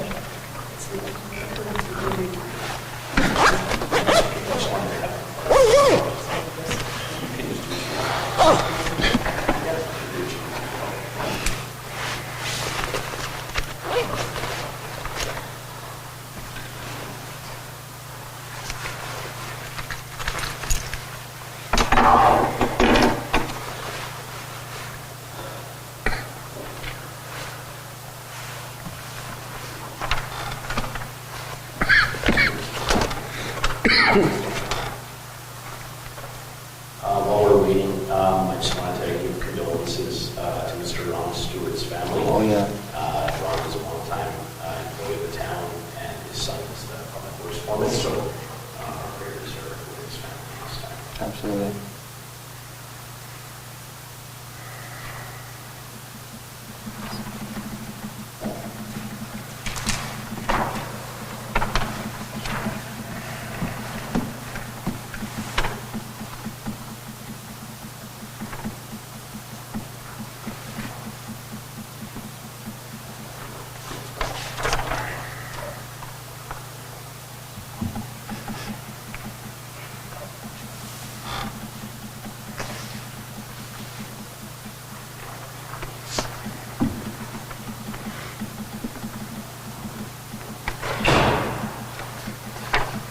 Feeling any better? Okay. We don't have the map, so we're going to be using this to inspire all the entities here.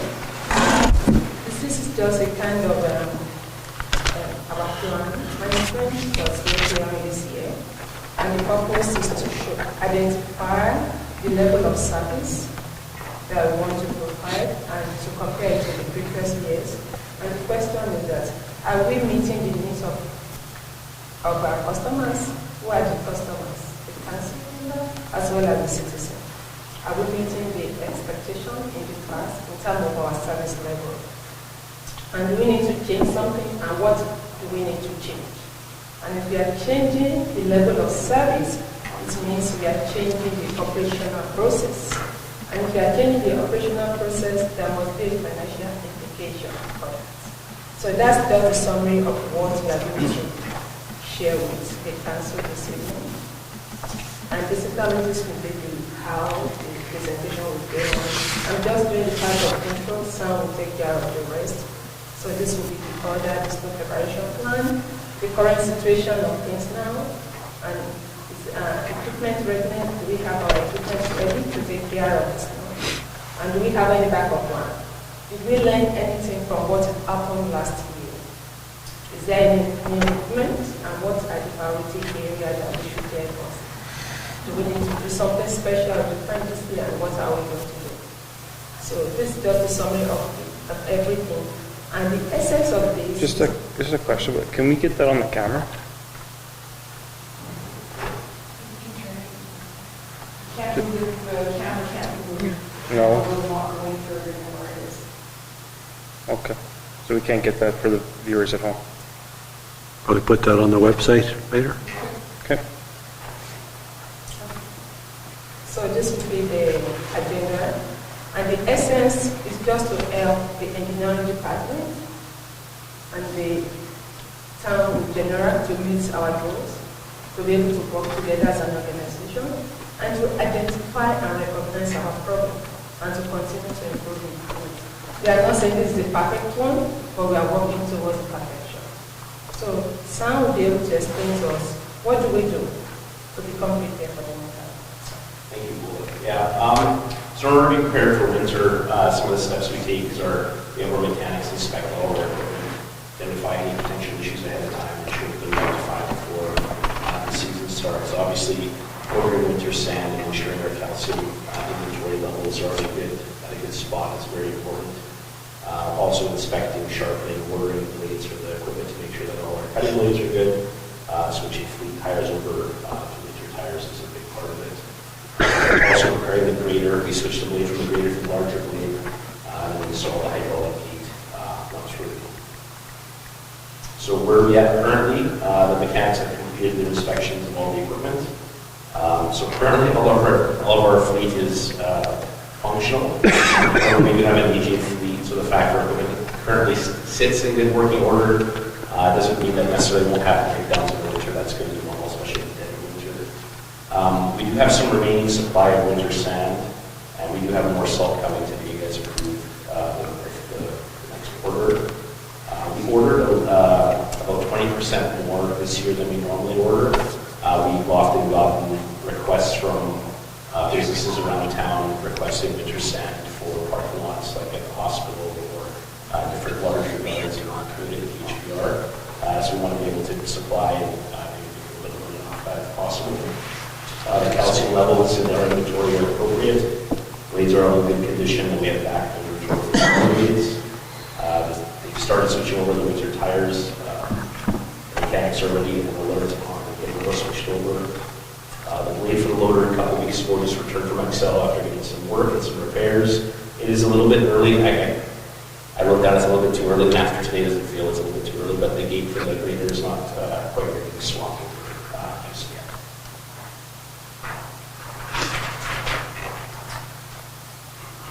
So the most important equipment we have in our fleet when it comes to snow clearing would be the grader, both our loaders and the sidewalk plows. The grader is a 2015 unit. It's in good working order. We haven't really had any major issues with it since I've been here. We have two working loaders.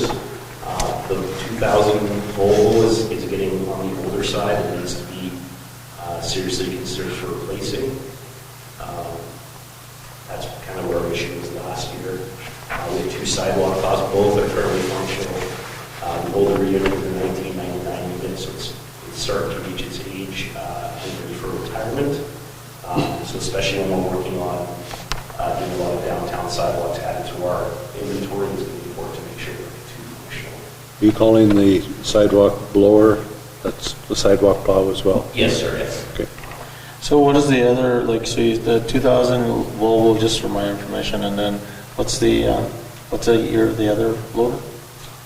I believe it's in 2010. And the sidewalk's 1999 and then 2013 or 14. Okay. It was purchased, sorry, 2015, I believe.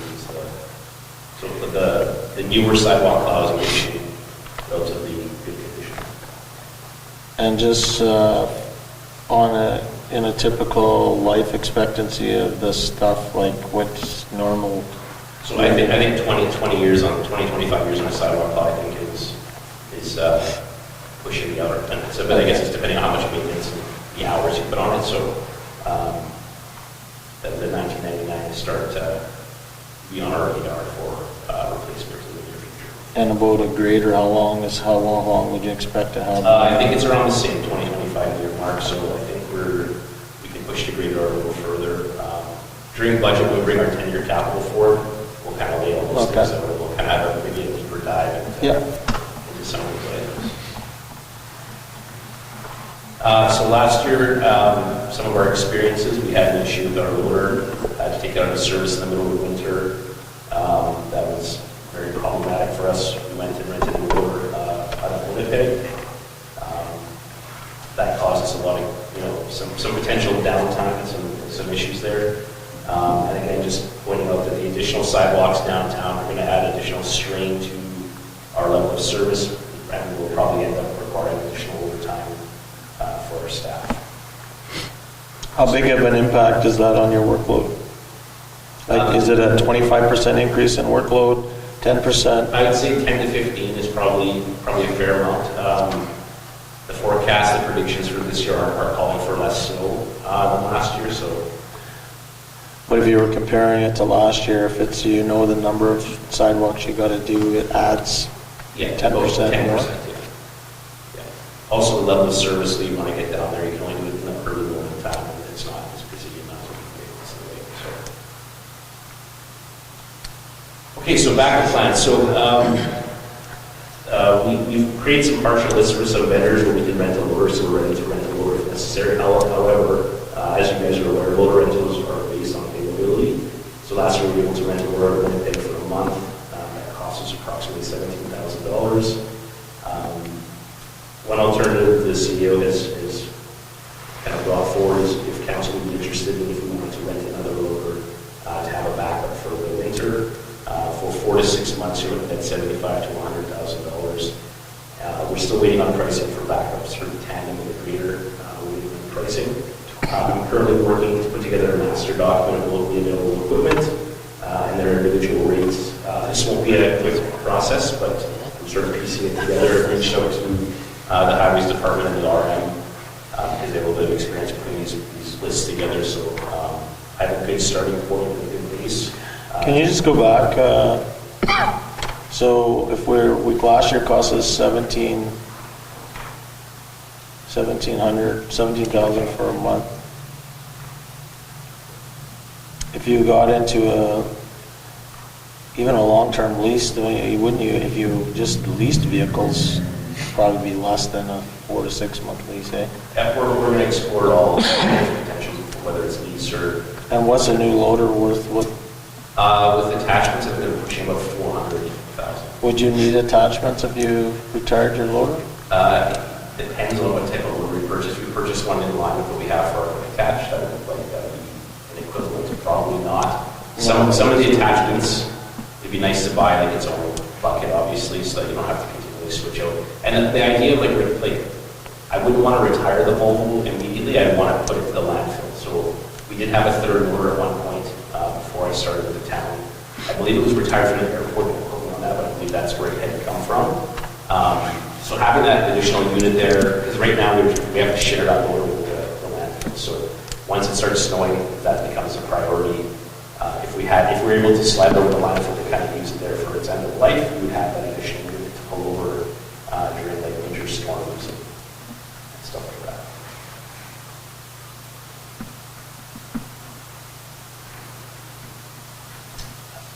Okay, so limitations. Again, I kind of touched on having the ability to lower when you need it is not always easy. When we need one, potentially everybody else also needs one.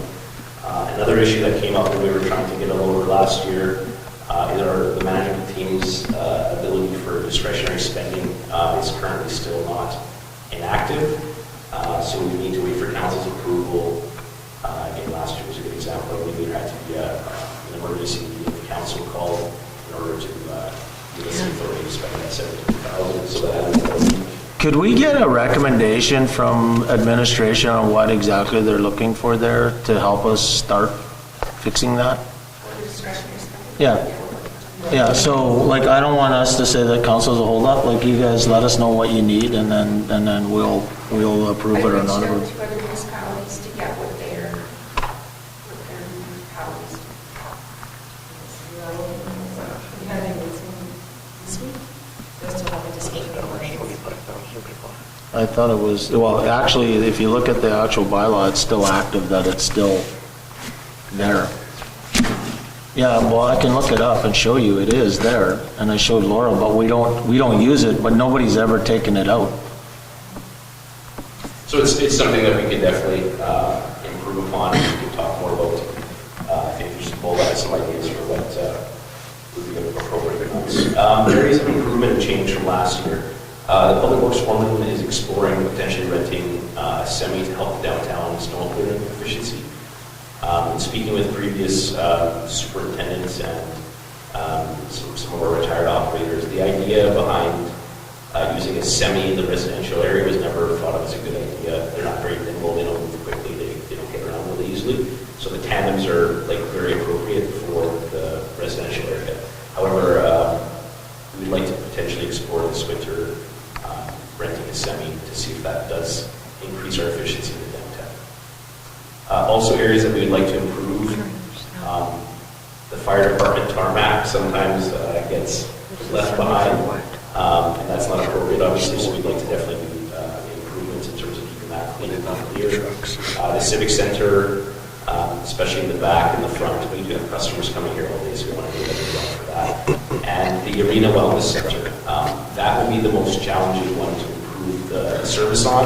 And now that we have a new tenant there, so to speak, with the Blizzard, there every morning basically for practices and the amount of games that we're hosting there. I believe having that at a much higher level of services is appropriate for the community.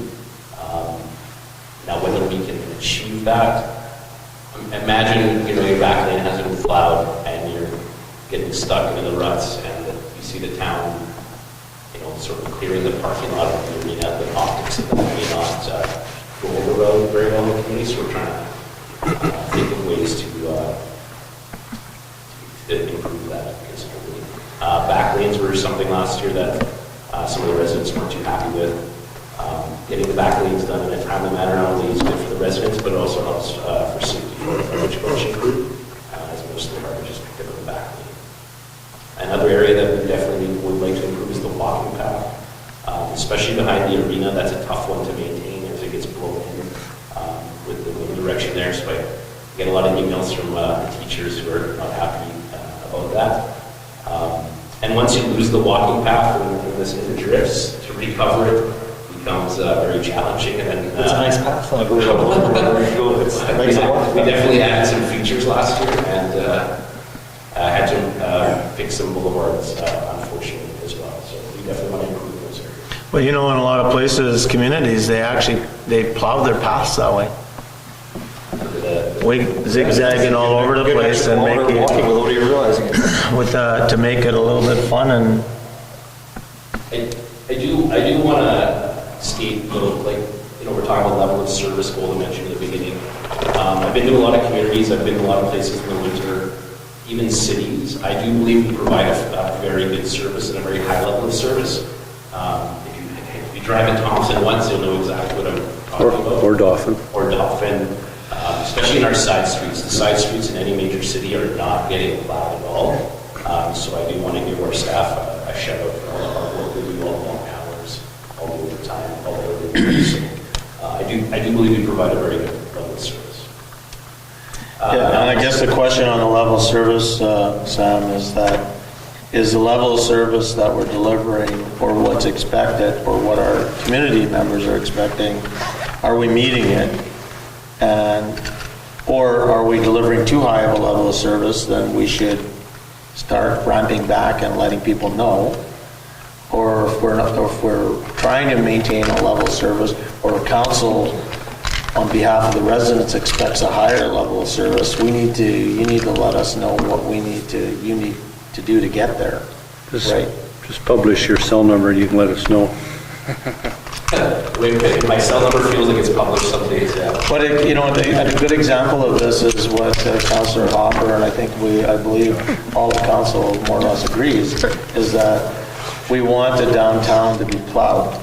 That's a level of service change that we're initiating as a council, because from what my understanding is, that's not what we used to do, and we're doing that today.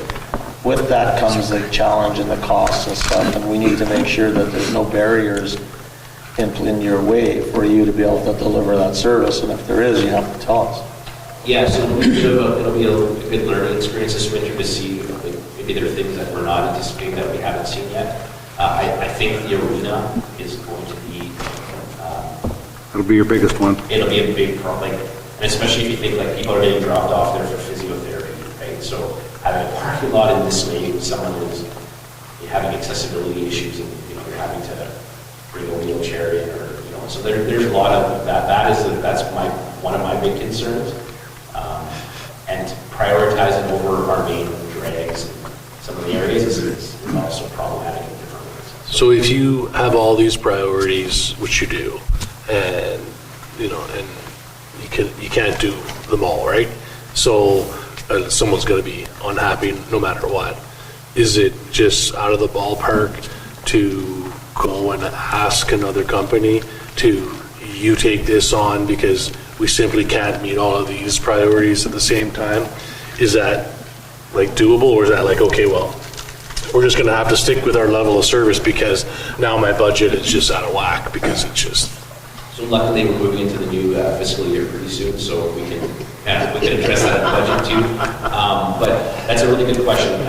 When I first started, the arena and the wellness was contracted out. During the mill, potential shutdown, it seemed like we tightened the belts and kind of pulled back. So something that we were thinking about is, should we explore, because that's a different level of service that we provide everywhere else. Should we, and people are paying to be there, paying to use the room, paying to use the wellness center. Should that be a separate contracted entity again? Makes sense to do it.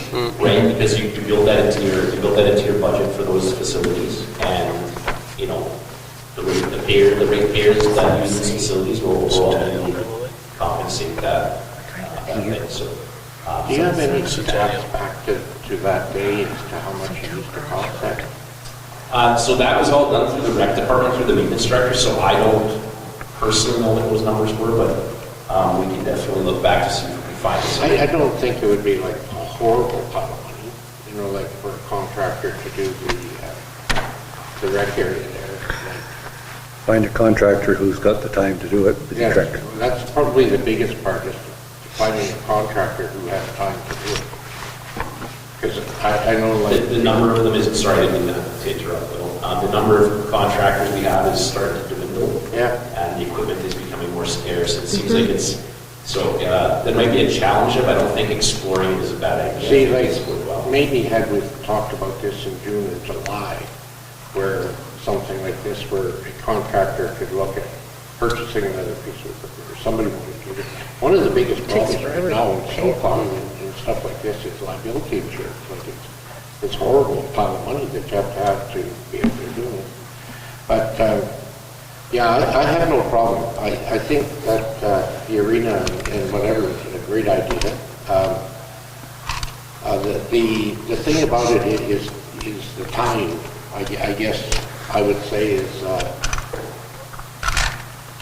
you certainly can't clean it during the day, like during the midday, because it's being used. So it's kind of one of these things that if you're going to clean it, you're going to start at midnight. We'd like it done at 6 in the morning or something.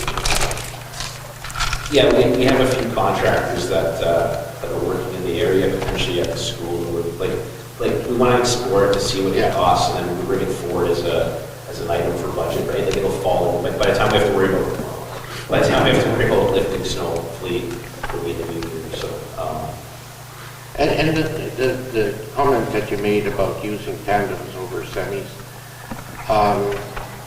you get 12 yards of snow in a tandem, you get 20 yards of snow in a semi. So virtually you get 2 for 1 with the semi. Obviously, yes, it is hard in places to maneuver, but lots of times they'll park on the main street. Training for your employees as well. You're on the right path. The next thing you're going to say, you need a snow blower behind that semi, then you got it. Yeah. Prince Albert has one. I alluded to the 2024 budget. There you go. I've Prince talked Albert has for 4 one. years about a snow blower on the loader, but yeah. Next time you're at the shop, after talking to the guy, you could ask him how effective it was at the time. Like, there's some convincing and some things. One other thing I don't see on here, Sam, is way back we bought a truck with an underneath plow for doing the backline. That was the sander. Yeah. Yeah, the sander. So there's some of the weighting on it is not like 100% effective. In an emergency, it was a front blade. Sorry, not a belly. Oh, the front blade. I thought we bought one with that belly. No, just the front. Oh, okay. On the transfer. Sorry. So yeah. when that thing is full of sand, doing its thing, and like we can utilize it, but the weight ratio is not great, is what I was told by the mechanic. It's not 100%. It can be utilized, but it's not a 100% solution. But we can use our GCP or like the smaller battery for those types of depending on the amount of snow. So we have some options there. So the other consideration wouldn't be to hire a contractor to do the downtown, right? We can explore any option you guys would like to explore. Obviously, because we have a unionized environment, there would have to be some discussion. The unfortunate part of it is like your labor staff is at the end. Like, you just don't have enough staff to do some of this stuff. So you get January 26th, and you get this crazy Arctic storm comes across and whatever. And then, first of all, you have a piece of equipment go down, then you have 2 guys that show up, and you're really behind the 8 ball. My sleepless nights. I know. Yeah. Been there, done that. No, it's definitely it's challenging. Andre, I think the discussion of the contract and stuff is probably like a little bit greater than what we can have this evening. Yeah, go ahead. The nuances is something that we have to talk about internally and meet with the union and kind of discuss the possibilities and the different options. I think the arena and wellness, because it used to be contracted out, I think that's an easy discussion to have, and also it's a higher level of service we want to provide that if that's appropriate for like our guys need to focus on the main areas. That's something that we could hand off to somebody else. Okay, so snow clearing priority, took a little squirrel there, but so some snow clearing priority areas. I believe you guys all have a map in front of you. The highest priority areas are areas in red. These areas include all the areas around schools, hospitals, and energy collectors. So there was I heard some comments this evening about the school division Crosswalk. requesting for higher levels of service with crosswalks, things like that. Last year around, especially one at the Smith and by the arena was in bad shape, so we definitely have identified those that need to do a better job there for sure. Maybe priority will be the predominantly residential areas. And just, I think it was asked earlier, but the blue and yellow don't mean that they're, last priorities, but the red and green are the two high priorities, and then those two kind of fall. We'll call 3A and 3B. So in the red area, Centennial, from the town hall all the way around, you have that as a red area. Why wouldn't that be a green? I believe that's for emergency access, is what I was told. Buses? Bus? Well, the buses used to go that way, the buses now, we go. Oh, they don't go down that way? They don't go down that way, but I Okay. believe there's like an emergency access as well, so that was created for a detour if there was ever like a fire in a certain part of town, you would be able to move people through the community, through the back. That's how it was described, but it used to be because of the buses. That's what I thought it was. Plus you got the snow dump is in there too, right? Yeah, our vehicles go back there all the time, so it's. Over here, it's a snow dump. Back there.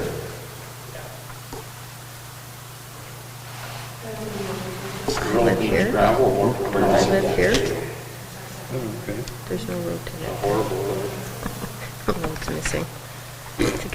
Okay, so areas of focus again, staff, we need to create local registry, we're working on that. The registry included available equipment, the make, model, age, the hours, the rental rate, the rates for emergency callouts, et cetera. We'll try to get as much information in that registry as possible.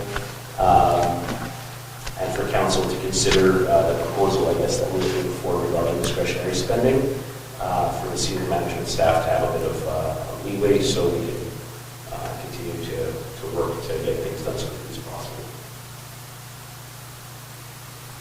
Merry Christmas. So thank you so much. Really probably last year, having a continuous improvement sort of thought and how we can do it better this year. Are we going to run into challenges this year with snow clearing? I'm sure we will, because it'll be something else.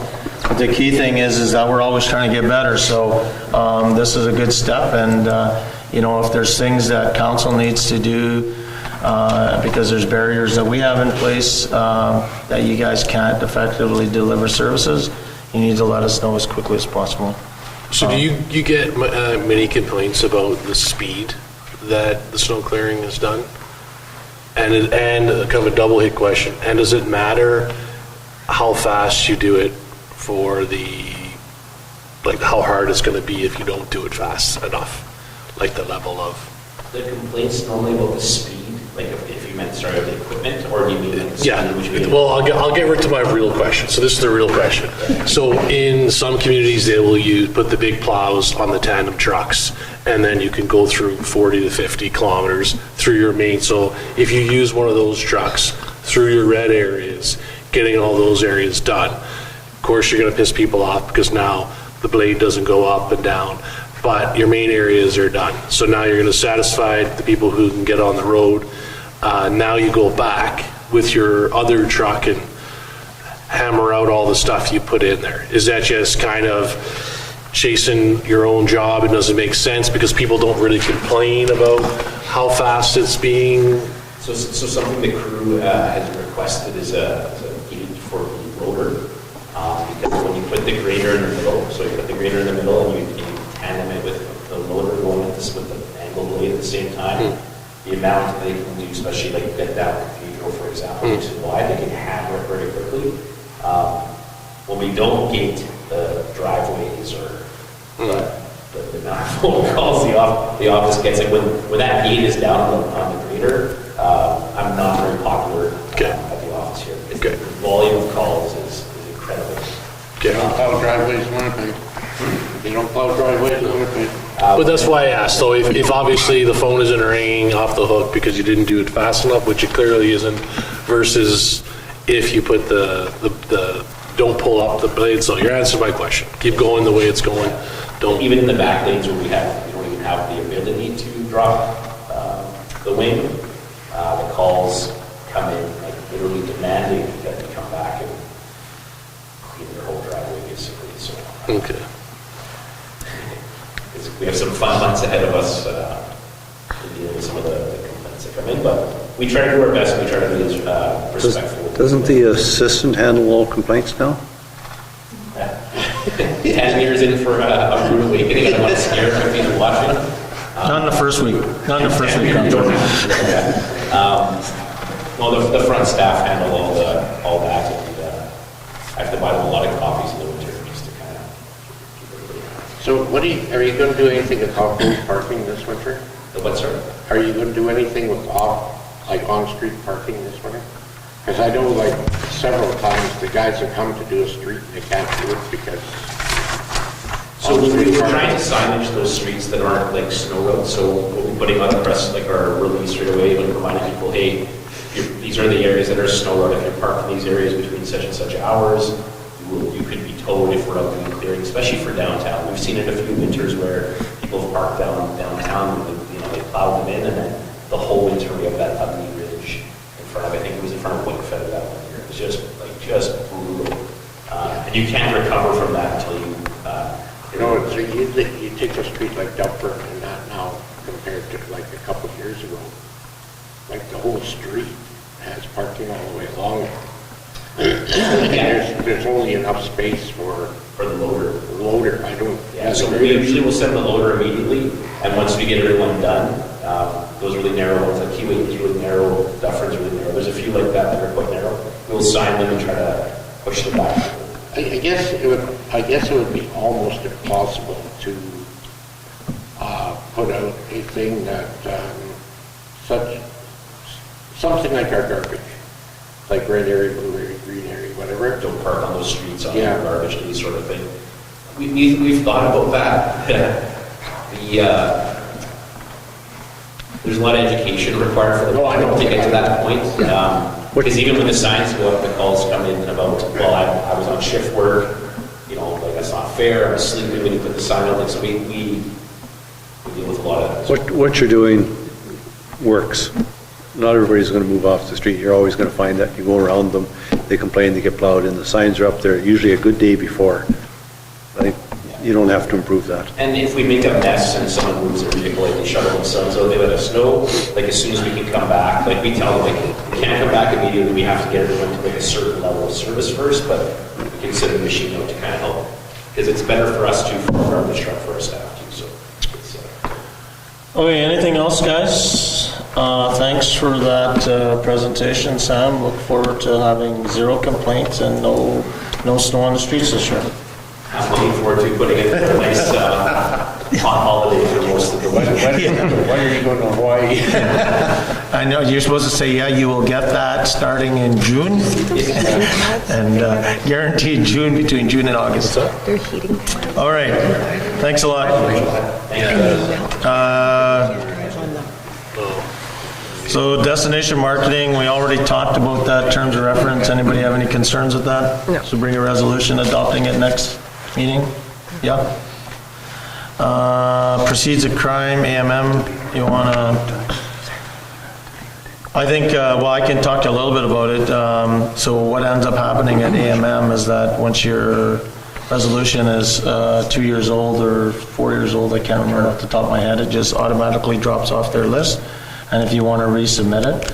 I was going to follow up with AMM because I do believe, although it's not directly linked to the community itself on how we'd written ours, I do believe that the resolution that's there just captures all proceeds of crime go back to a funding area where people can, or communities can apply for grants.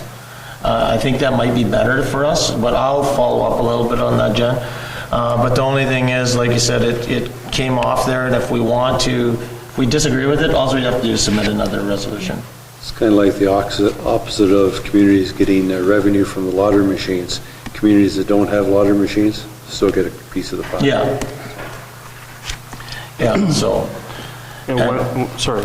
One suggestion I was going to make is maybe having the funding tied to the CSO programs, so it goes around the province that way. Yeah, so we can write up another resolution and have that discussion. That's not until June. Yeah, not till June, so it's more for, Jen wanted to throw this on here just for information.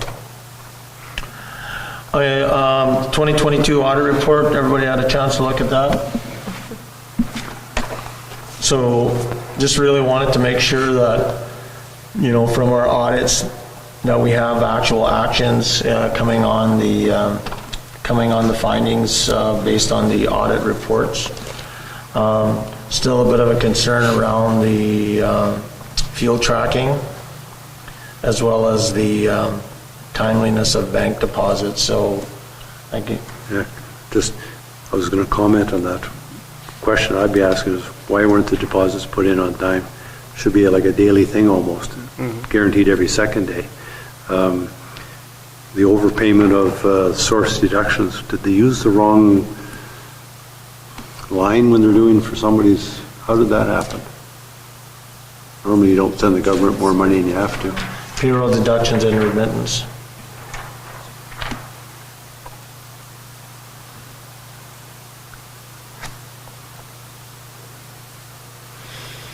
Anyways, as His Worship said, they address the shortfalls. Yeah, and then again, because, you know, it's our responsibility for governance, we've got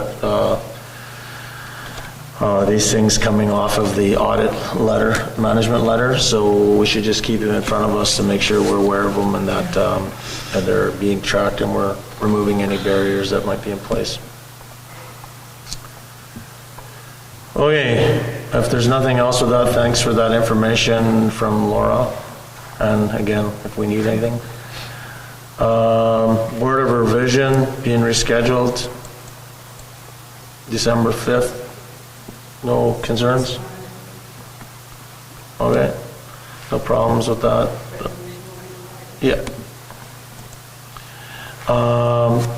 Meeting dates, so the suggested dates are there. Anybody have any concerns? Rescheduling a couple of council meetings? No? Yep. Resolution for that. Christmas party, I mean, the town's already got one planned, but this is another one. I know I told you it was in December, it's been changed to November 25th. Oh, okay. Saturday night at the Curling. There'll be more information coming out. But they were having their own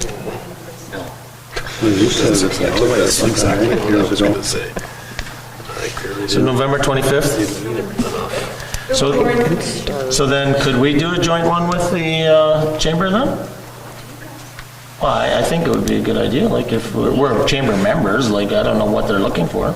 Looking for you to go to the, don't really help put on, just attend. Yeah, what do they have a date yet? Or just exploring. November 25th. No. Well, November 25th, they would need to Yeah, make so it. if I'm around, for sure, I'll go. I mean, Yeah, we'll find out what it is. Yeah. It's just the location, there's only a few to go to in town now, and they get booked up pretty quick. yeah, for sure. No, that'd be great. That's good for our community. Okay, I don't think there's anything else. Oh, yes.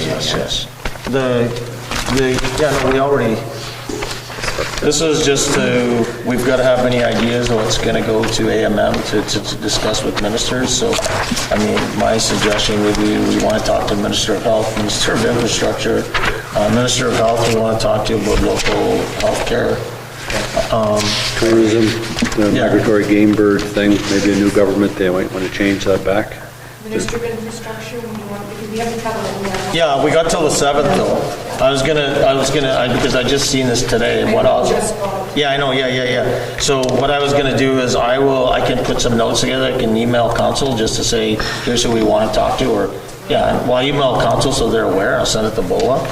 I mean, they might not even want to be able to, we might not even be able to see everybody. And then what will also help, because I'm meeting with, I'm hoping to meet Amanda on the 6th, so I'll get an idea of what's there for her, but I think housing is obviously a big issue. I've brought it up with them before. Manitoba Housing locally doesn't have enough funding to fix the stock that they have. So, you know, instead of building new, let's just fix the infrastructure we have. Our taxation model, I mean, we've had that on there forever. Tourism. I think like for Minister of Justice, like in terms of Still, you want to meet with all of cabinet. Yeah, and WAB, Premier WAB. Yeah, so we'll try to meet with as many people as possible. Yeah, so that'll be good. So, I'll send you something tomorrow probably, or Wednesday, so. And I'll copy you guys on, if you guys have any. When is this again? When is you going? This is the week of the November 22nd week. November 28th to 30th. Oh, is it? Okay. Yeah. Right. You going to the linkage at UCM?